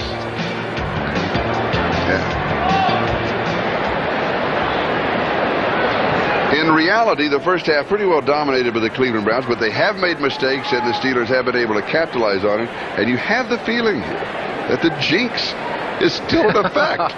Don't you have that feeling? I mean, I'm not saying that it's going to happen. Well, people are going to talk about that, all right? If they happen to lose this football game, you're absolutely right. People are going to say, you know, Kosar's arm's going by, and something gets on his hands, and it slips away, and you got all those problems. But that's I don't believe it. You don't believe in it? No, I don't. I don't believe it. I thought I saw the jinx in the book. He's running around here. Let's take a look at the first half stats. Time of possession on the side of the Steelers, which is a little bit surprising, I guess. It seemed that they tried to get that running game going in the first half, and were successful with Ehrenberg, who's been subbing for Abercrombie, and that's why the time of possession's in their favor. Total yards on the side, once again, of the Pittsburgh Steelers.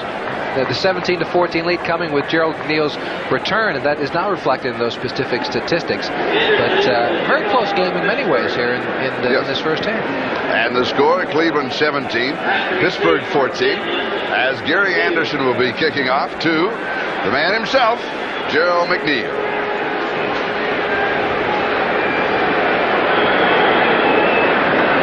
His teammates have shortened that nickname just to Q. They're not taking any chances at all. Of course not. Picked up at the 15-yard line by one of the upbacks, and that's Fontenot. And Herman Fontenot out of LSU in his second year in the National Football League returns it to the 24-yard line. I tell you, the Browns may not see any long kickoffs for a while after everybody looks at that film. For the rest of the season, you're absolutely right. This is Charlie Jones along with Jimmy Cefalo as we start the second half at Three Rivers Stadium. In the history of Three Rivers Stadium, this is the 17th year that the Steelers have been here. They have never lost to Cleveland, or Cleveland has never won here. And Cleveland leads as we start the second half, 17-14. I said I think 24. It's a 29-yard line, very close to the 30. And Cleveland opens up throwing. The pass is complete to Reggie Langhorne, and he goes to the 49-yard line of the Pittsburgh Steelers. A gain of 21 yards on the play. Lindy Infante's offense relies on a lot of option routes by the wide receivers and running backs. That time, it was his job to Langhorne's just to find an open spot in the defense and to sit down in it, just stop. Kosar had to find him, and he did for a 21-yard gain. Brian Hinkle makes the tackle at the Pittsburgh 49. First down.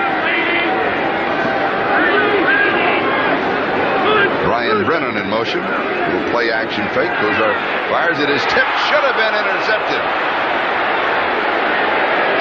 Eric Williams had the opportunity. The ball was tipped, but he couldn't pull it down. It'll be second down and 10 at the 49. Here's another look. Was it tipped or was he just tied with it? No, it was tipped at the line of scrimmage. You're absolutely right. Over the head of Brian Brennan, and the Browns are fortunate not to get the interception on that play. Second and 10 at the Steelers' 49-yard line.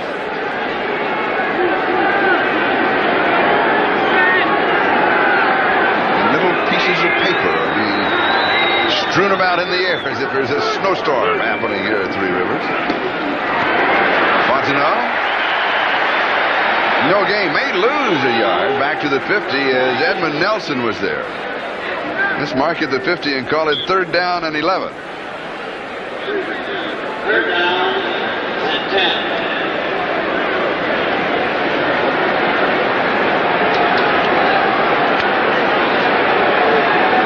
Down opportunities for the Browns. They are 0 for 4 in the ball game.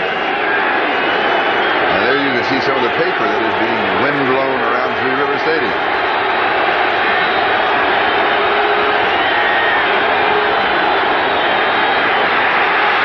Kosar going deep far side, and he overthrows Ozzie Newsome. Almost had an opportunity to scramble for it. I thought he might go for it. Now, he looked like he had enough opportunity to get the first down. They did need 10 yards, but he opted instead to go downfield. And an incomplete pass will turn into a punting situation for the Browns. And Jeff Gossett will be kicking to Rick Woods. And Woods on that right hand, it is tape. You can see right there. He has a broken thumb. There's a little bit of pressure. It goes for the side. Woods waves everybody off, and it takes a roll inside the 5, but they're going to mark it down at the 16-yard line. And we've got a timeout with the score. Cleveland 17, Pittsburgh 14, 13 minutes left to go in the third. This is Charlie Jones. Jimmy Cefalo is Cleveland 17, Pittsburgh 14. The Steelers have the ball at their own 16-yard line. That's where the ball was first touched by a member of the kicking team. As Ernest Jackson gets the call, and he'll pick up a yard on the play. It'll be second down and 9. Let's go back to that kick by Jeff Gossett. And the Browns wanted running into the kicker call here, but as you can see, number 42, that's Dave Edwards. He's blocked into the punter by number 88, Reggie Lang. Yep. So there is no foul. If he's blocked into it, there is no foul whatsoever. Second down. They mark it second down and 8. And the ball at the 18-yard line. As Ehrenberg turns the corner on the left side to the 21. Gain of 3. And it's third down and 5 as Anthony Griggs, the leading tackler for the Browns. Coming into this game is the man who brought him down. And let's check the games in progress as New England is just waltzing away from Miami. Kansas City leading the Raiders by 10. And Chicago shutting out Minnesota. The Giants in front of St. Louis. They trailed early in that ball game. Washington leading New Orleans, and Philadelphia out in front of Atlanta. That is an interesting ball game that's working there. Steelers have converted 5 of 9 third down opportunities. This is third down and 5. And Ehrenberg leans to the 26-yard line. It will be close to the first down. See where the official is going to spot the ball. As Mark Harper was there for the Cleveland secondary.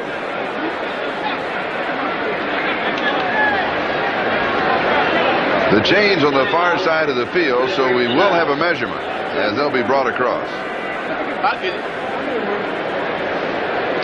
And Cincinnati out in front of Green Bay, and that means, of course, that Cincinnati's record will be 3-2. Houston creeping up on Detroit. Houston's record is 1-3, and it is just about 2 inches short of the first down.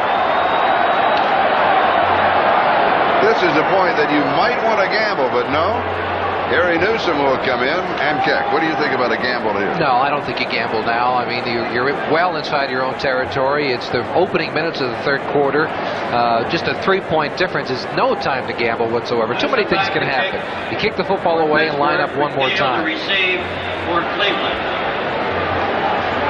No, that's the good news. The bad news is you're kicking to Gerald McNeil. And they'll be kicking out of bounds. Oh, that's right. They've done it every other time since they've returned that kick.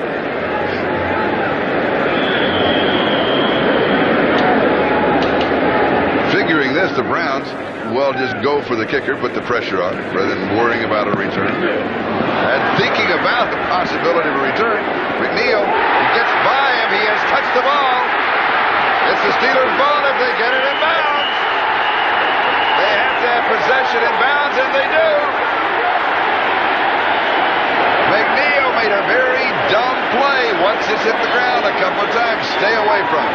Yeah, that's the prime rule of a punt returner. Once it hits the ground and starts bobbling around, just stay completely away from it. But he just boots this because he had enough time to pick it up. He kind of slips on the turf a little bit, or just runs by the ball, actually. And it's too late. It hits a fingernail, and it's all over.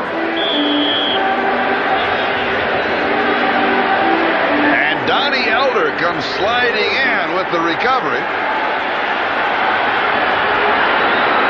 And the ball is at the 35-yard line. Cleveland territory and a first down. And Ehrenberg goes to the 30.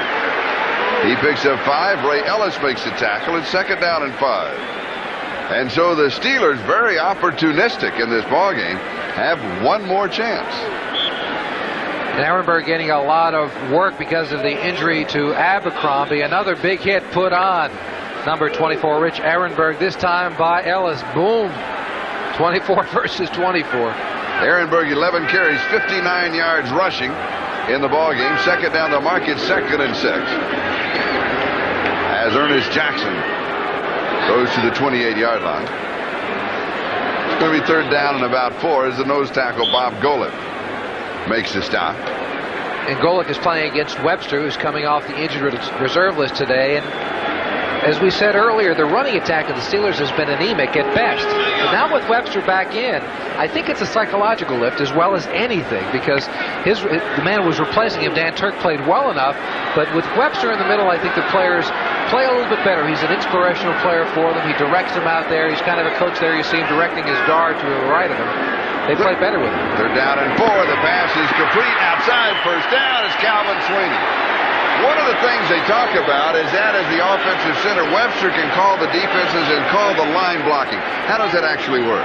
Well, he comes up to the line of scrimmage and has to know immediately, take a look at the defense and decide whether it's a 3-man front or a 4-man front, where the linebackers are. And he calls out to his blockers on either side, making a decision by a numbering pattern. There's the quick out to Sweeney, getting up and enough for a first down.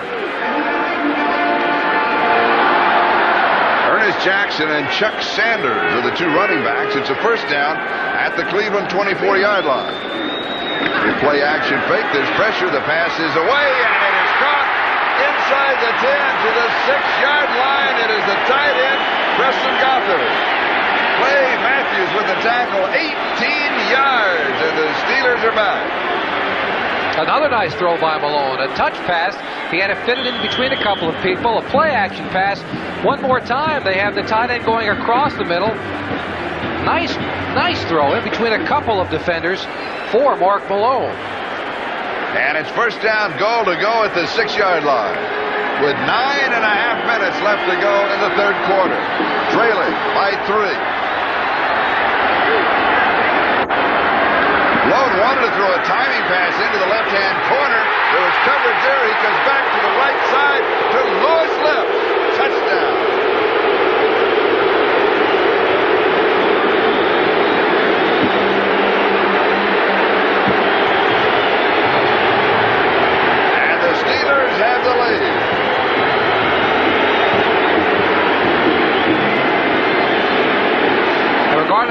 for the remainder of the contest. Mark Malone's played a pretty good football game. Yeah. Can help this team down the line quite a bit.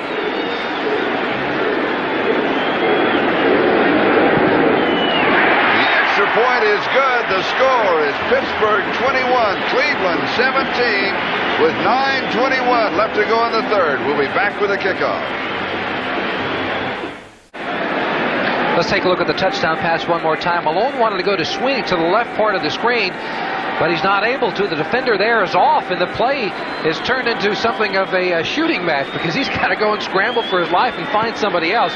He eventually does find Lips to the right side and scores the touchdown with it. And again, the short squib-type kick, this time picked up by Scott Nicholas, the linebacker. All right, here's Malone finishing the play. He scrambles out and finds Lewis Lips, who beats Minifield in the corner, and he pays a price for that catch. The 3 touchdowns by the Pittsburgh Steelers have all followed turnovers. Fumble recovery by Nelson, by Cole, and Donnie Elder. And Cleveland goes to work on their own 32-yard line, first down, trailing by 4, 21-17. With 9:15 left to go in the third.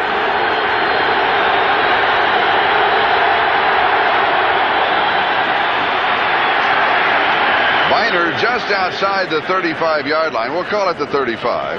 Second down and 7 as we pause briefly for station identification. This is the NBC Television Network. This is WKYC TV3 in Cleveland. Paul Farron is the injured player as we have an injury timeout. Pittsburgh 21, Cleveland 17, and that means that we'll take a timeout and be back to Three River Stadium in just a moment. Paul Farron really just gets caught by the pile. Yeah, he does. He's trying to make a block, and the pile catches up with him, gets his left leg twisted underneath. So it's Gary Dunn. He got it caught underneath. He has come out with a little bit of assistance, and we will pass on any injury information that we receive. Second and 7. Here is Curtis Dickey. Dickey turns the corner with fresh legs. He's not played that much in the ball game. And he goes out near the 50-yard line, and he picks up the first down. Donnie Shell was the man chasing him. And there is Paul Farron on the far side. A gain of 15 on the last play. Did you mention Dickey's speed early on? He really can turn it on when he has to. A big sprint champion out of Texas A&M. New England still leads Miami, shutting them out. Kansas City has that 10-point bulge on the Raiders, as does Chicago over Minnesota.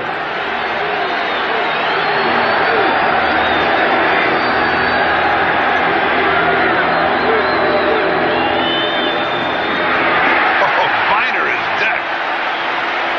Larry Williams has replaced Paul Farron in that offensive line. David Little and Brian Hinkle decking Biner. Oh, they really nail him at the 49. Now take a look at Biner's head on this play. You can tell he gets whiplashed. It's David Little, number 50. Middle of your screen gets almost a clear shot at him, and boom! Watch the back of the head go straight back. It's like being whiplashed in a car. Hello, world. Yes. Second and 11. Steelers a little kind of misunderstanding on defense with too many players, and they go shifting in and out and see if Cleveland can capitalize. Well, they have to drop it off to Biner underneath the coverage, and he'll pick up about 4 yards on the play to the 47-yard line of the Steelers. So it's going to be third down and 7 as David Little made the tackle. Let's go back to the other games. The Giants leading by 10. Washington in front of New Orleans, and Philadelphia still shutting out Atlanta. That's the upset that is working. As far as Central Division teams are concerned, Cincinnati is winning and Houston is losing. Third down opportunities. Cleveland is 0 for 5 today. Third and 7.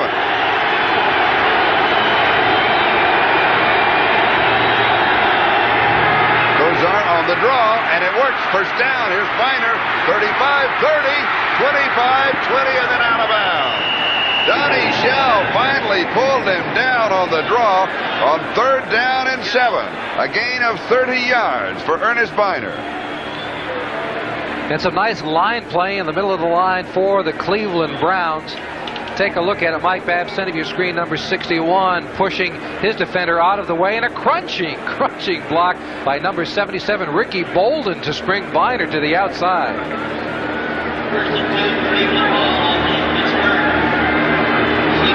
it's a first down just outside the 17-yard line.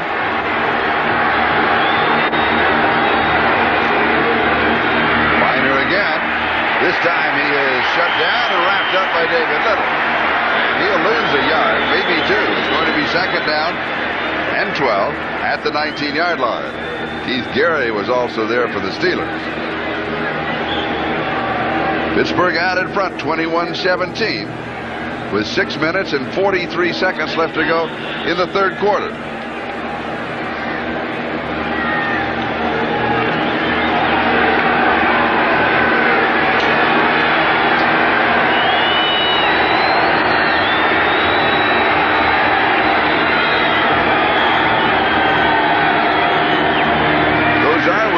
Coming, the line picks it up, he throws into the end zone, knocked away at the last moment by Harvey Clayton. There's a flag down.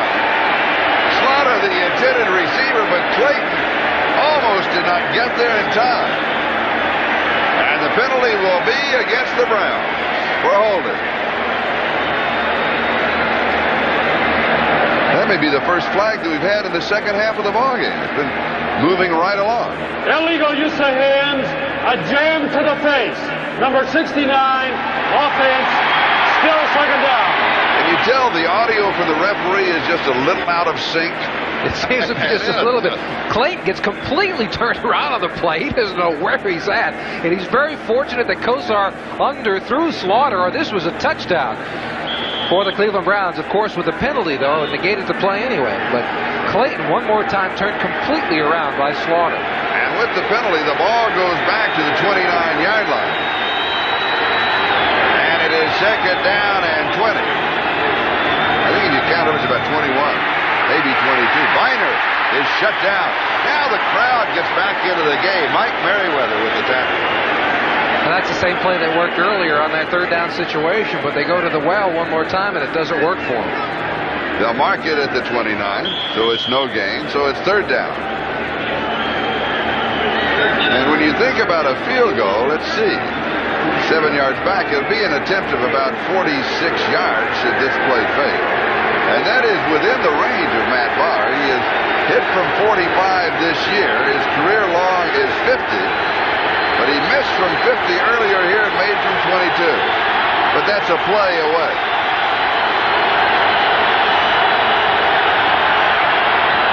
Here's Biner on the right side. And he's to the 25, to about the 22-yard line before he goes out. And that'll give Matt Barr a little breathing room. And Modell is helping the Cleveland Browns from the sideline, the coach's box, the owner's box, Donnie Shell, with that last defensive play at the 22-yard line. And some conservative play calling on the part of the Cleveland Browns. Third and a long situation, and they go right back to the handoff, to the sweep. Earlier before, the Biner draw worked on the third down situation. But I got to tell you, the way they're playing and turning the ball over, they got to be a little bit more aggressive. Field goal attempt from 39 yards out. And it is good from 39 yards away. And that means that the Cleveland Browns have pulled within one. It is 21-20, the Steelers lead. Would you consider that conservative play calling by the Cleveland Browns? I think so. A third down and long situation, and you are at about the 30-yard line. They've got to try to go out and win this football game. The last couple of contests decided in the last few seconds of the game here in Three River Stadium. I mean, you got to go out and win this thing. Let's not leave it to the field goal kickers one more time. If you're a Cleveland Brown fan, you certainly don't want that to happen again. Donnie Elder on the return, and Elder returns it near the 20-yard line, where the Steelers will go to work, leading now by 1 point, 21-20, with just over 5 minutes to go in the third quarter. Because in reality, all that Cleveland was doing was getting further into field goal range of Matt Barr. That's all they did with the handoff to Biner. And this has been such a difficult span for them. We kid around about the streak, but they are 0-16 in the stadium, and if they want to go down to another field goal kick, well, it looks like they're playing right in that type of a game plan. The last two games here's Ehrenberg, and Rich goes to the 30-yard line. And all that ball has to do is be near the 30, and they're going to mark it for the first down. Let's see. Yes, it is. There it is. Chris Rockins makes the tackle as New England continues to lead Miami. The Raiders are closing in on Kansas City. Chicago still shutting out the Vikings. Giants over St. Louis by 10. Washington still leading New Orleans. They've stretched that margin a bit. And Philadelphia continues to shut out Atlanta, with Cincinnati winning and Houston losing. First down for the Steelers, who lead here by 1, 21-20. Little swing pass into the right flat to Rich Ehrenberg. And he darts and dives and moves for about 9 more yards. So Ehrenberg getting quite a workout today. Abercrombie out with that Charlie horse, and Frank Pollard is bothered by a knee injury, and so he's carrying the offensive load. Yeah, usually they simply like him out of the backfield on passing situations. He makes a nice catch here. You see why they like him on passing throws. He catches the ball very well, but he's also had 12 carries for 68 yards, getting the bulk of the work, as you said, because of the injury to Abercrombie. Second down and a yard. Ehrenberg again. And they will place the ball just past the 40-yard line. Carl Hairston with the tackle. It's going to be another first down for the Pittsburgh Steelers. So the Steelers not in any kind of a hurry. They lead by 1, and they will stay conservative. They've been conservative throughout most of the ball game. They went long one time to Louis Lips, and the rest of the time they played it pretty close to the vest. Yes, they have. Their offense has not been overly productive. Their 3 touchdowns as a result of 3 Cleveland Brown turnovers. Steelers at their own 40-yard line, first down. And throwing on first down into double coverage. And they got away with it. Sweeney, the pass is incomplete, but Hanford Dixon was there. There was inside help also. Wasn't that well thrown a ball? No, it wasn't. He was getting a lot of pressure from number 78, Carl Harrison. Had to get rid of it immediately. But in those situations, a quarterback with some more experience has to realize either he eat the ball, take the sack, or throw it far enough so nobody gets it. Because even though Malone is in his 7th year in the National Football League, he does not have a full year of experience. No, he has not. He's been injured the past couple of seasons, and of course David Woodley and he were splitting time over the past couple of years. Sweeney in motion, and the give is to Ernest Jackson. Jackson to the 50-yard line and rolls into Brown territory, taking the first down with him as he came over the back of Chris Rockins. And it was a nice play by Rockets to make the tackle in the open field. Watch it here. It's that little delay play with the trap, that false step that number 43 Jackson takes in order to get his guard out in front of him. But watch the tackle that Rockets make in the open field against a good runner like Jackson. That's quite a play. At the Cleveland 49-yard line, first down for the Steelers with 2:45. That is the time remaining in the third quarter. Steelers lead by 1, 21-20, and they're on the move. And Louis Lips comes in motion, comes back to block, and Ehrenberg gets a handoff. And has a couple of yards to the 47. It'll be second down and 8 as Sam Clancy, who played his collegiate ball here at Pitt, makes the stop for Cleveland. Yes, his collegiate basketball. Sam Clancy is the leading rebounder in the University of Pittsburgh basketball history. I can recall he came out of college the year I did at Penn State, and I used to like watching him. He could sweep the boards clean, so he was a big man on the court. Second and 8. Jackson has it loose, 30-25. He's to the 22-yard line. Ernest Jackson.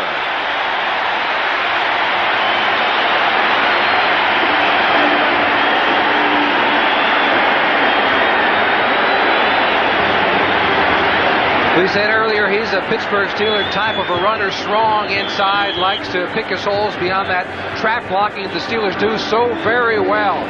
Let's take a look at the offensive line of the Steelers and see what they do. You see the pulling tackle coming from the far side, and Webster, number 62, blocking his side off.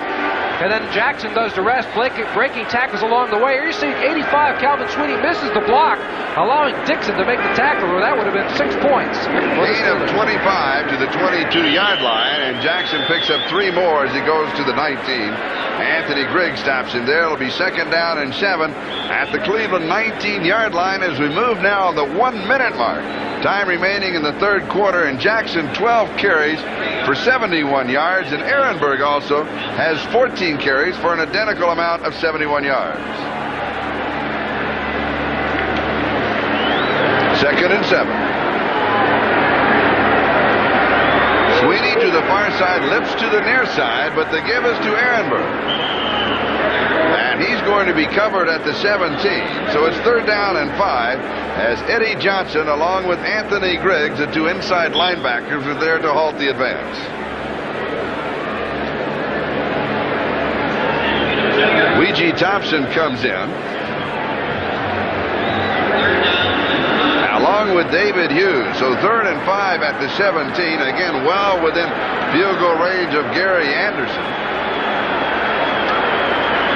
And Malone waits for the countdown to the end of the 3rd quarter. There it is. That is the end of the 3rd quarter with the score Pittsburgh 21 and Cleveland 20. And we'll be right back to Three Rivers Stadium after these messages from your local station. This is Charlie Jones along with Jimmy Cefalo and some 57,327 fans here at Three Rivers Stadium as we start the 4th quarter. And for the Steelers, they are going for their 100th victory in Three Rivers Stadium. The Browns are going for their 1st on this field. 3rd down and 5 at the Cleveland 17. Malone, a little pump fake. He wanted to go deep, and he is dropped back at the 28-yard line. A loss of 11 yards as Carl Harrison got the sack. The 2nd for the Browns, his 1st of the game, his 2nd of the year if you're playing the numbers game. But that is something a quarterback cannot afford to do because it puts even more pressure on his field goal kicker. All right, they call number 78, Carl Harrison, Big Daddy. And Big Daddy falls all over Mark Malone on that play. So that means that Gary Anderson has a 45-yard field goal attempt.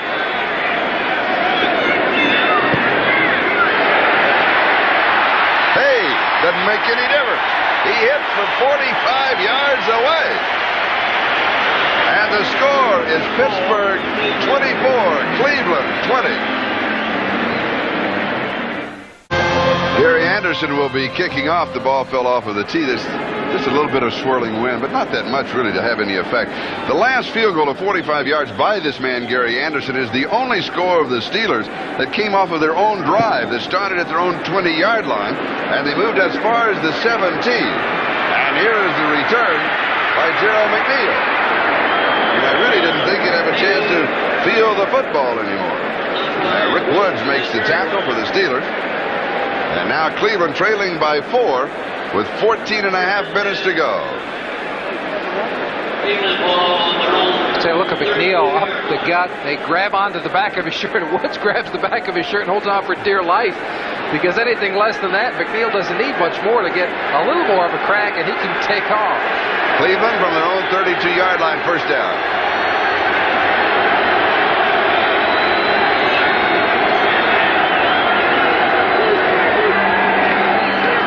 Kosar to Biner. And he leans forward to the 35. A gain of 3, 2nd and 7. Dennis Winston with the tackle. Winston, of course, as you know, out of the University of Arkansas with the nickname of Dirt. He was with the Steelers for a while and then went away and then came back as we look at New England. Oh, they're just waltzing away from Miami. Raiders are creeping up on Kansas City, now trailing by 3.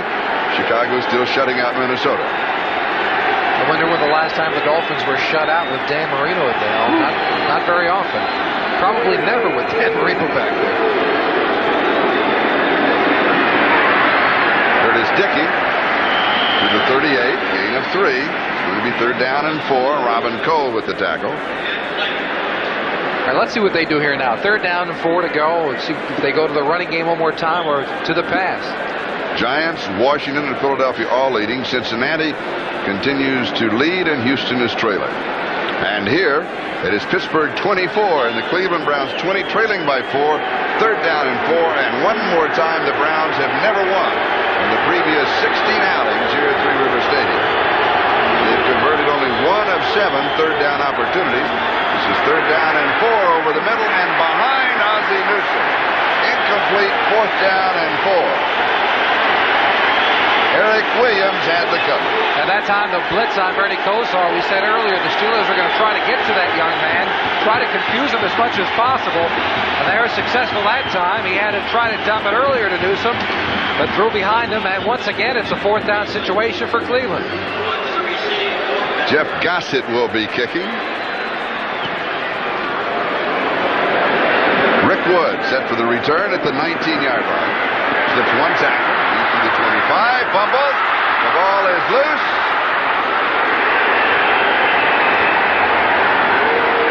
And it is the ball of the Cleveland Browns. So a mistake by the Pittsburgh Steelers gives the Browns an opportunity. And the turnovers are, that was a 43-yard kick, and the turnovers are now even at 3 apiece. All right, let's see what Woods does. It gets popped up from the backside. A defender slips his hand in there and punches the ball out.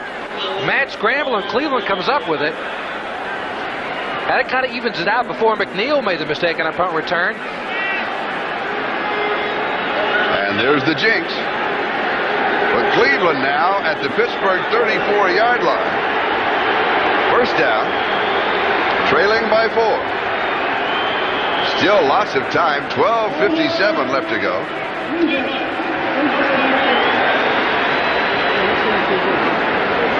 We've got a timeout, and we'll be back in just a moment.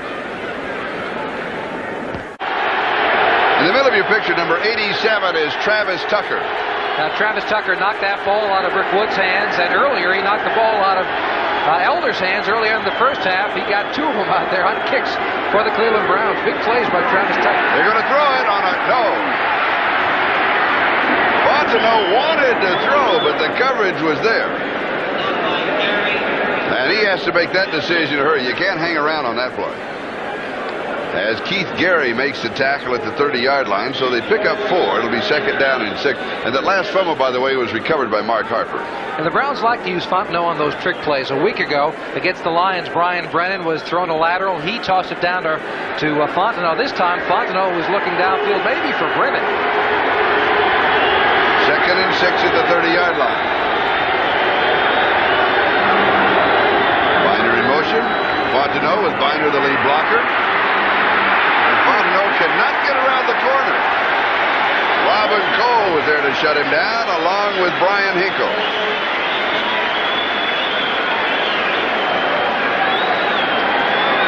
They'll mark it at the 32, so a loss of 2. It's going to be 3rd down and 8. And Cleveland, with all kinds of problems on 3rd down, they're only 1 of 8 in 3rd down conversions. Art Modell in the middle, the owner of the Cleveland Browns. Trying to break the jinx. Down to our right, Mr. Rooney. Hoping the jinx will continue.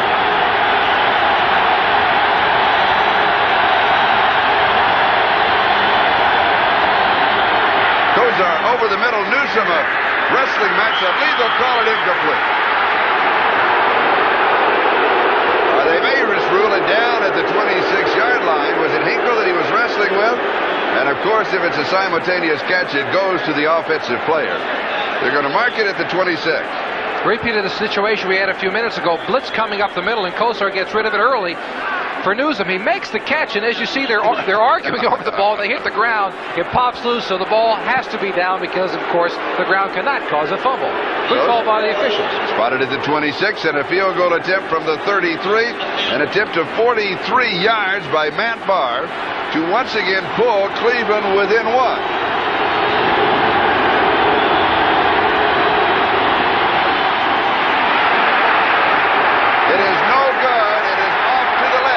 Down. There's a flag down. Hold everything. As Barr misses from 43 yards away, the Browns say it is against the Steelers. Running it to the kicker, I believe, is the call. The kicker, number 42, defense, first down. I'm not sure about that. A minute. Let's look at that again. Running into the kicker. How about like untying his shoelace when you're down on the ground? Let's see. Do we have that again? Because it's almost as if it was a mutual. The kicker had stepped forward.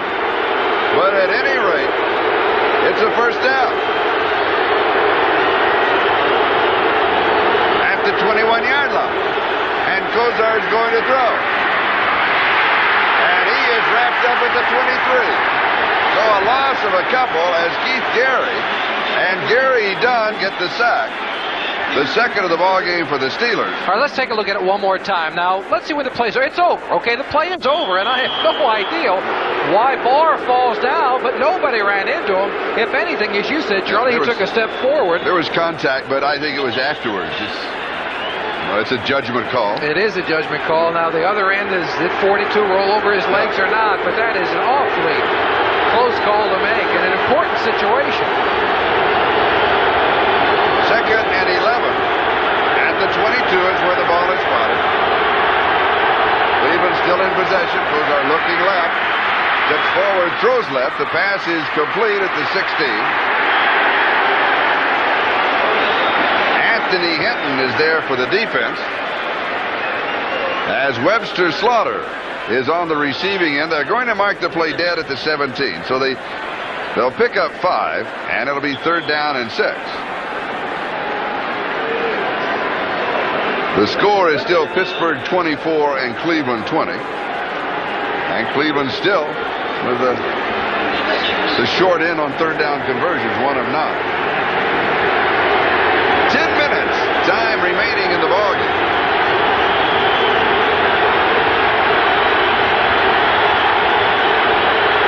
And Ernest Miner is the remaining back. Kosar throws, it is caught at the 7-yard line by Brian Brennan, and an excellent reception because Kosar threw behind him. Eric Williams was there for the defense. It's going to be 1st down and goal to go at the 7 after a gain of 10. The idea of Lindy Infante, the offensive coordinator of the Browns, is to spread the field as much as possible, put people all over, allowing Kosar to pick his spot. As you said, a nice catch by Brennan because the ball was thrown behind him. An important 3rd down conversion, something, as you said, they have not done well. They've not been doing, that's right. Just inside the 7, it is 1st down and goal to go. Fontenot and Viner are the running backs. It is Fontenot with a flag down. And he has a yard, and we'll check out the flag. Dave Edwards with the tackle. And the penalty will be against the Steelers.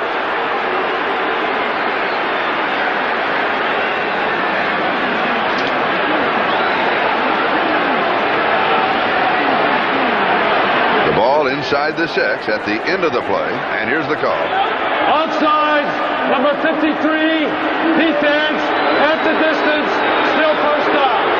Ryan Hinkle lining up offsides. They'll split the distance to the goal line.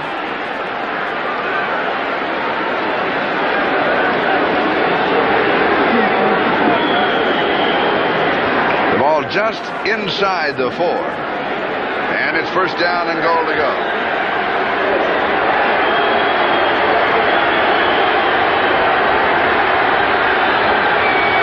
Davis is in as a lead blocker for Viner.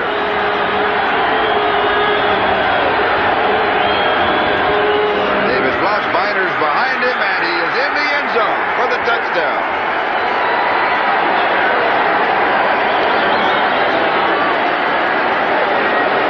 So Cleveland, with the score, moves out in front of the Steelers 26-24 with the extra point to count. And as you mentioned, Johnny Davis brought back after being released early in training camp, later on actually in training camp, a good lead blocker, led Viner through the hole for the go-ahead touchdown. Here is the extra point attempt by Matt Barr with Gossett holding. And it is good. So the score is Cleveland 27. Pittsburgh 24, and we'll be back with a kickoff in just a moment. All right, the lead block by Johnny Davis, number 38. He's going to seal the outside, allowing Viner, and another nice block inside. That's number 69, Dan Fike, leading Viner into the end zone. And the reaction from the delegation of owners from the other side of the field. And the kickoff taken by Sanders, and a flag is down. As Sanders returns to about the 32-yard line, where Felix Wright of the Cleveland Browns was there, along with Herman Fontenot. But the flag will bring it back. Illegal block in the back, number 50. Return team, first down. Call on David Little. And it'll be a first down for the Steelers at their own 16-yard line. Now trailing by 3, 27-24, with 8 minutes and 25 seconds left to go in the ball game. Mark Malone has completed 11 of 17. Pretty good percentage, but only for 99 yards.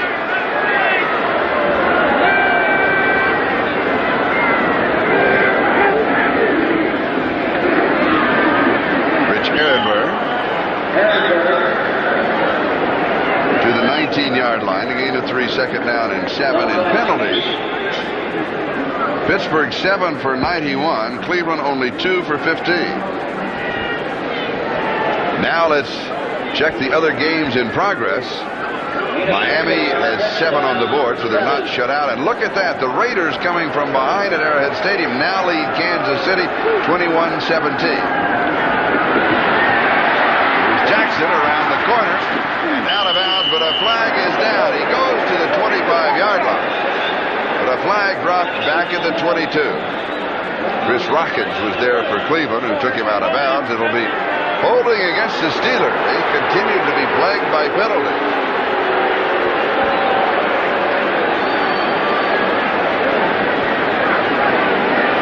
Chuck Sanders will check into the offense for Pittsburgh.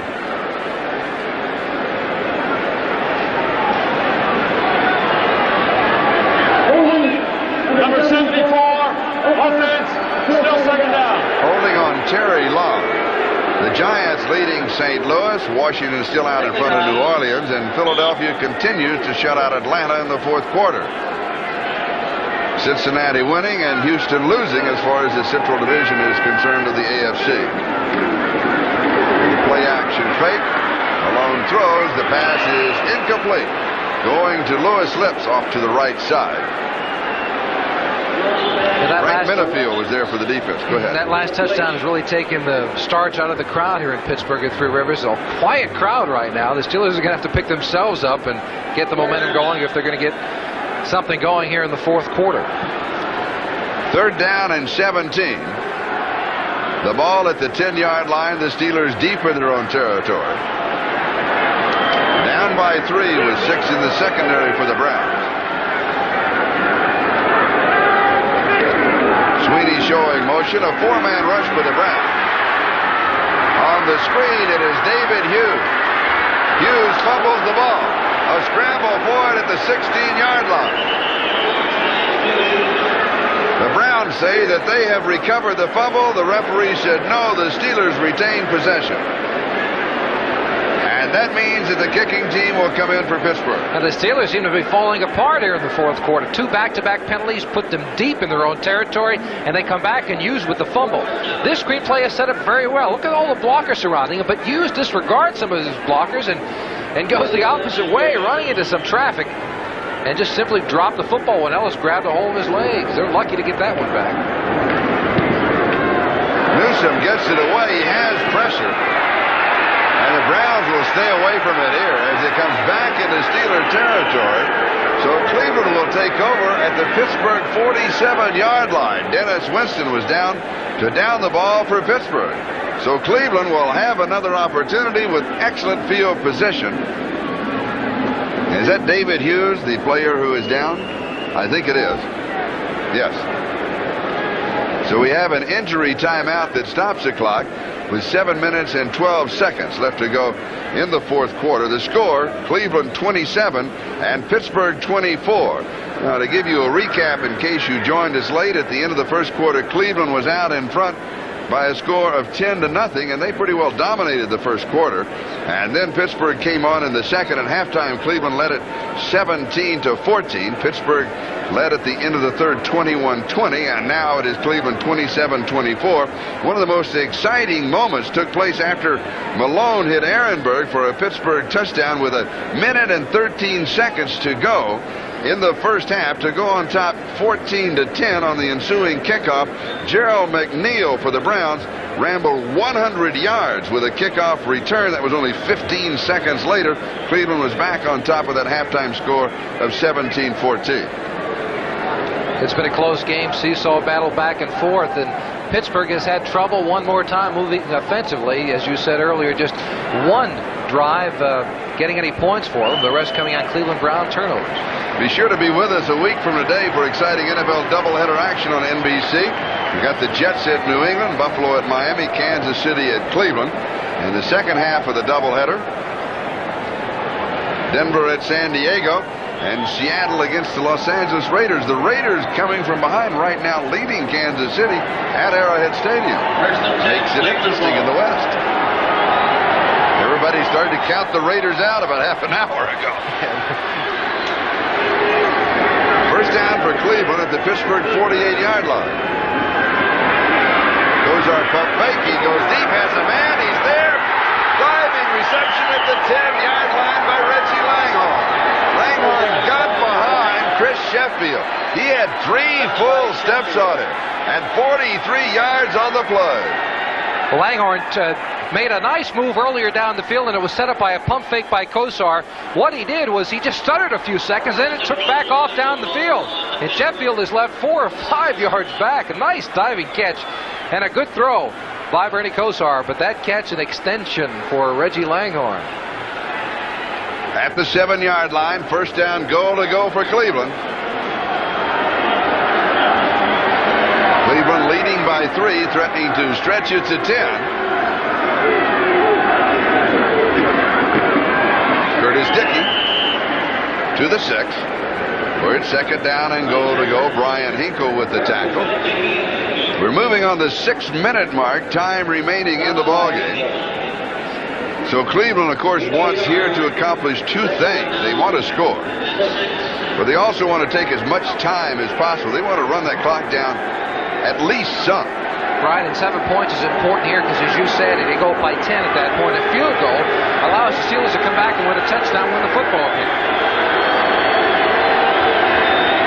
Second and go. This time the defense is there as Curtis Dickey may lose a yard back to the 7 where it's third down and goal to go. David Little for Pittsburgh sliding underneath that offensive line. And Larry Williams, number 70, the offensive guard for Cleveland, stopped up the hole as well, forcing Dickey to run into him, and that caused that play to end. Good penetration by the defensive front of the Steelers. Eric Williams checks into the defense, as does Keith Gary. Third down, goal to go. Finally, the remaining back, and Kosar will take a timeout. Now, that is their second timeout. They have only 1 remaining. And we have 4 minutes and 59 seconds left in the game, and that's still a lot of time. The margin is 3. A successful field goal, if they're turned away here, makes the margin 6. And allows the Steelers to open. That's yes, right, a window to come back and win the football game, and they'll really talk the jinx if that happens here. The jinx, in case you've joined us late, is the fact that this is the 17th year that the Cleveland Browns and the Pittsburgh Steelers have met here at Three Rivers Stadium, and Cleveland has never won here at Three Rivers Stadium. And that's spelled, yes, J-I-N-X. There's no question about that. And they've had some wonderful opportunities to win the football game. Here, another opportunity for them with 5 minutes left in the contest. And inside the 10-yard line of the Pittsburgh Steelers with an opportunity to go up by 10 points. They can really nail it and throw the jinx out the window for good if they can score here. In fact, in the last 2 years, the Steelers have won in the last 5 seconds and 9 seconds by field goals by Gary Anderson. So that's what that's the jinx that really bothers you when you get that close. And right now, it could all turn on this one play. It can, and that all adds to the legend. When you lose in the last 5 seconds of a game and 9 seconds, the jinx keeps coming up, and it's the legend of the loss at Three Rivers Stadium. Third down, goal to go, 7-yard line. Kosar to throw. Has There's a man there. It is incomplete at the 5. He was going to Reggie Langhorne. The pass was low. Edwards had the coverage. And it will be 4th down, goal to go at the 7-yard line. And that's the situation we talked about with a successful field goal here. If they are successful, they'd be up by 6 points, allowing the Steelers to come back with one more drive. Plenty of time, 4:55 left in the 4th quarter. Field goal attempt of 24 yards by Matt Barr. He has hit from 22 and 39. He has missed from 50. Do you have a fake? No, you go for it here. And he has it. No, he does not have it. It is off to the right from 24 yards away. I mean, that's a chip shot. And for Matt Barr, it certainly is a chip shot. I mean, he came into this game 7 for 7 in field goals and now missed 2 on the afternoon. And I just said automatically, you know, it's up. It's good from there. I just expected it. Now, Matt Barr coming into the game, perfect in extra points and perfect in field goals. 7 out of 7, and he is 2 out of 4 here. And the Barr family was perfect coming in today. His brother Chris for the LA Raiders was perfect in extra points and field goals as well.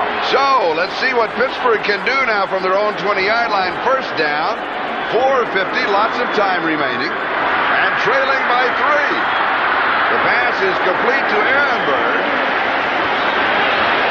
And Rich goes to the 29. Going to be 2nd down and 1. Ray Ellis with the tackle. Yes, it was. And it is 2nd down and 1 at the 29-yard line. So the crowd will get back into this ball game in a big hurry. Ernest Jackson. Jackson to the 35, has 6 and the 1st down. And we're moving on the 4-minute mark. Time remaining as Eddie Johnson and Clay Matthews make the tackle.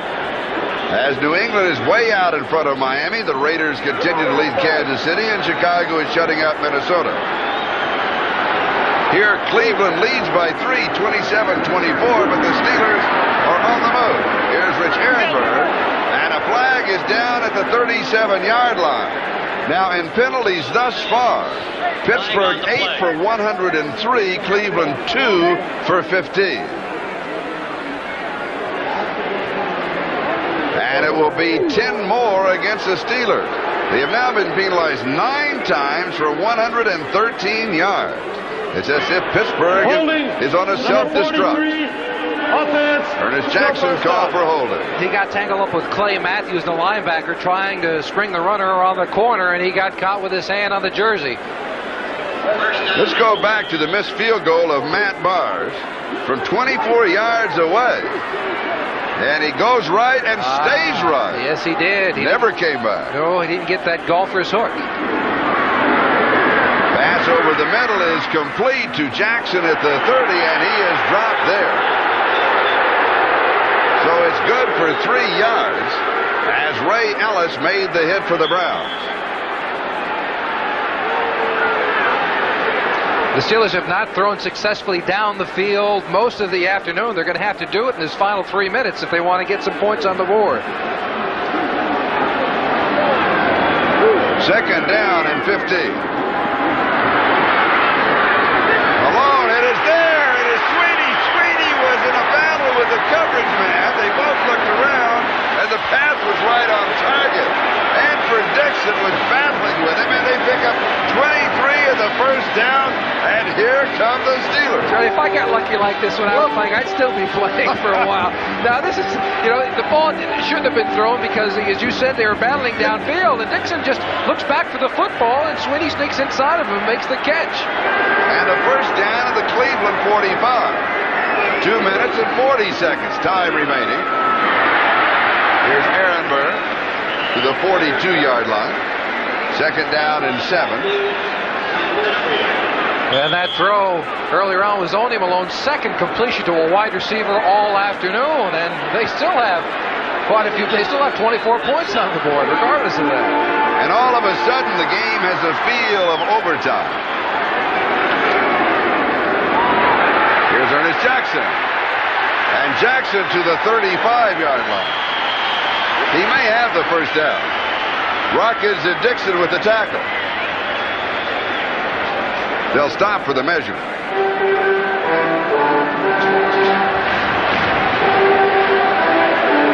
They'll bring the chains out.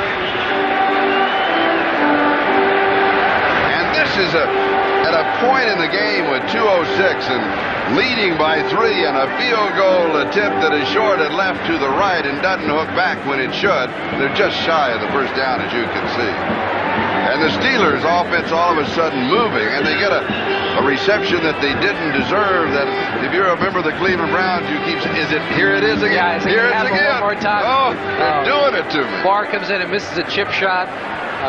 You get unlucky with the pass down the field where Sweeney comes inside and catches the Malone ball, where that should not have happened. And now you're absolutely right. If you're sitting there in Cleveland, you've got to be thinking, this cannot happen again. Yes, you're right. And now the 2-minute warning will be given to both benches. And we'll take a timeout with 2 minutes left in regulation time. It's Cleveland 27, Pittsburgh 24.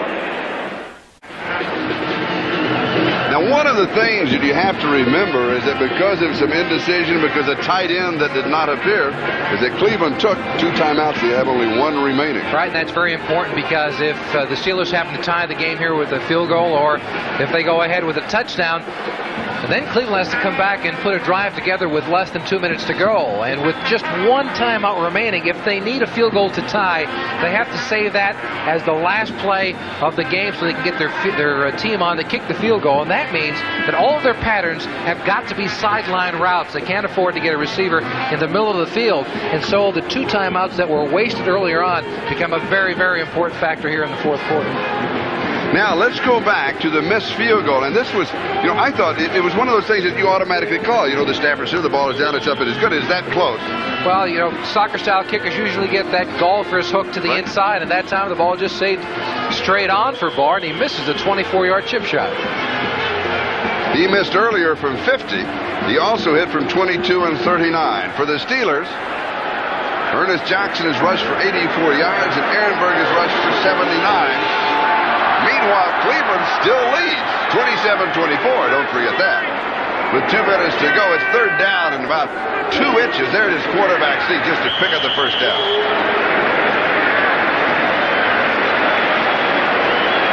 So still at the 35-yard line, 1st and 10. All right, now will the Steelers be conservative in their approach to set up Anderson, who's a very successful kicker? Or will they try to go down the field for the touchdown and win it here? I think they'll be conservative for a little while, maybe pick up another 15 more yards. Like there. That's not very conservative. Throwing to Sweeney inside a double coverage, and it's incomplete. It'll be 2nd down and 10. Dixon had the primary coverage on it. I got to tell you, though, that's a good throw by Malone, though. He split everybody. The problem is he also split Sweeney's hands. But right on target with it. Sweeney should have come up with the catch. Not a conservative thought, although the play calling is a good one. Is short passing, except that Malone fired it in between a few linebackers. Right now, you're looking at a 52-yard field goal attempt, so they'd like to shorten that a little. But I thought they'd try and pick up 10 to 15, then go to the end zone, then try and kick the field goal. An option. And the ball is loose, and it is fumbled again, and Cleveland may have it. They do. What in the world were the Steelers doing?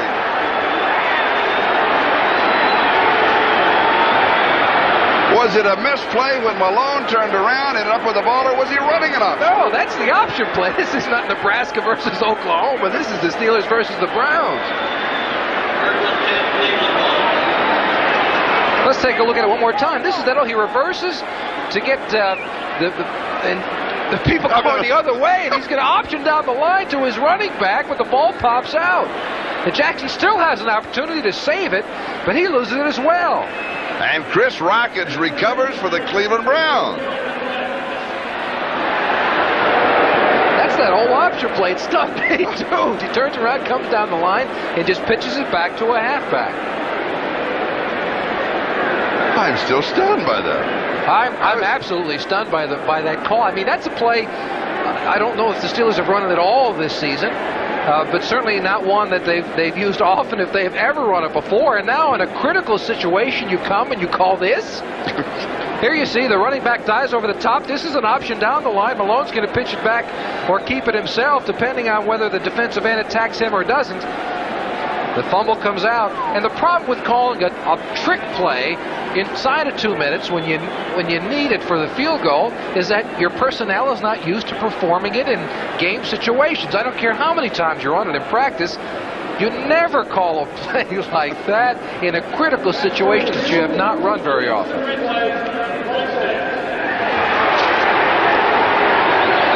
And they were checking the replay. Well, we knew that it was. I don't know what they were checking. It seemed rather obvious to us. Right there, Tip Fogarty, Mike McGinley, and George Jordan, our two spotters and statistician, that had been battling the jinx on both sides. Excellent job, gentlemen. Thank you very much. And Cleveland now with a first down at their own 29-yard line, a minute 30. Steelers still with 3 timeouts remaining. Biner to the 31-yard line. The Steelers will stop the clock now. Jerry Dunn makes the tackle. That is their first timeout, so they've got 2 left. So they can call one. If they can stop Cleveland the next 2 opportunities, they can get the ball one more time. We'll be back in just a moment. It's Cleveland 27 with the ball. Pittsburgh 24. 1 minute, 25 seconds. Time remaining in the game as the Browns go for the win and the jinx at the same time. Kosar to throw. As a man, and he is there. Does not want to go out of bounds. Reggie Langhorne to the 32-yard line of Pittsburgh.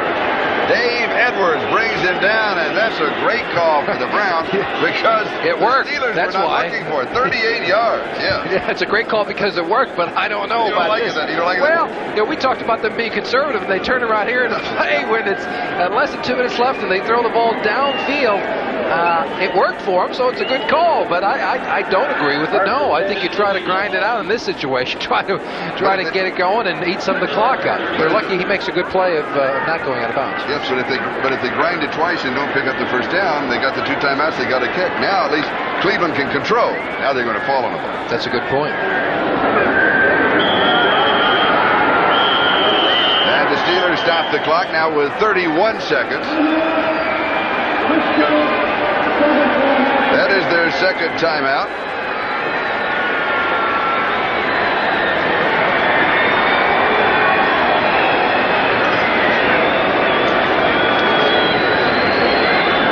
Well, it was certainly a gutsy call, though, in that respect, and it worked, and so it's a fine like call. Like you said, it's a good call when it worked. That's a good point. Right, but if that ball had been intercepted, I think you would have heard some screaming from that man. But it was almost as if the holiday season arrived early, because I still don't understand the call of the Steelers. No, I don't either.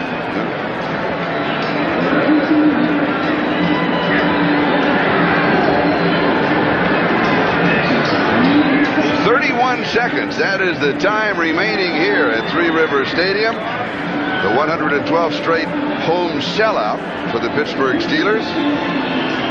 And for the Cleveland Browns trying to break the jinx. We have perhaps belabored a little bit in the ball game, but they've never won here before. Right now that they're leading 27-24 with 31 seconds to go. And the Steelers have only 1 timeout remaining. I think the Steeler bench can't believe it. There's Rich Ehrenberg, number 24, down the end. I don't think he can believe it at all. It's a stunned crowd here at Three Rivers. Well, I was gearing up for overtime. And the Steelers now take their last timeout with 28 seconds. That means when the ball is snapped, all that Cleveland has to do is fall on it and then let the 30-second clock run out. And Cleveland's record will be 3-2. And they will stay at least in a tie as Cincinnati at last report out in front of Green Bay. So Cleveland and Cincinnati would have identical 3-2 records. Pittsburgh would be 1-4, and Houston is 1-3, depending their outcome of their game at Detroit. The Steelers off to their worst start in 15 seasons. since the first year of this man, Chuck Noll. And a lot of heat has come down on a number of people. And it's difficult to criticize Chuck Noll, though, of what he's done here. The only coach to ever win 4 Super Bowls. And if there's a coach, well, you look at Don Shula in Miami now. His team will, in all probability, go to 1-4 as well. Who would ever think that the 2 powerhouse teams of the 70s here in the middle of the 80s would turn around and have this type of a start with those men, Chuck Noll and Don Shula at the helm? You're absolutely right. But if you're a Pittsburgh fan, you got to look and say, you've got to have enough faith in Noll to realize that he has a good enough coach to turn it around for them. If not this season, then in future years, although he's not going to write this season off yet. Not in the Central Division, because it's going to stay reasonably close. And there it is, taking the countdown of the last 16 seconds Final score. to make it official. The Cleveland Browns 27, the Pittsburgh Steelers 24. And the jinx has been broken. So maybe all that Art Modell needed to do was to fly in on the day of the game, and that's just the last change that they made. How do you think he's going to get here next year? And they're going to stay in the same hotel? Oh, they're going to do everything exactly the same next year. Marty Schottenheimer, the head coach of the Cleveland Browns. And Cleveland's record is 3-2. And the MVP, the man who in one way turned the game around with that 100-yard touchdown return, Gerald McNeil. The Budweiser most valuable player, and Budweiser will make a contribution to the United Way on behalf of all the most valuable players selected this season. And there he goes, 100 yards. And there's a look at him, and not moving quite as fast. No, he's not, with Walter Abercrombie, who, of course, missed a good part of this football game with the Charlie horse sustained in the first half. And they both played their collegiate ball at Baylor. They did. Yes. Old friends. I think the Steelers were probably hurt some by Abercrombie being out. Ehrenberg played a fine football game, but they were unable to utilize his ability to run with the football, then bring Ehrenberg in for the short passing game. The situation when Gerald McNeil went 100 yards, Malone had just thrown to Ehrenberg the touchdown pass with 1:13 to go in the first half. And Pittsburgh had gone on top for the first time in the ballgame, 14-10. And then on the ensuing kickoff, then this man went 100 yards, and 15 seconds later, Cleveland was back on top. So it's been an interesting game, and a lot of plays that could have changed it in a lot of different ways. Yeah, I think back to the penalty that went against the Pittsburgh Steelers when Barr went to kick the field goal and missed, and then the call against Edwards for running into the kicker, which was a judgment call, but questionable by some standpoints. Final again, Cleveland 27, Pittsburgh 24. Stay tuned for the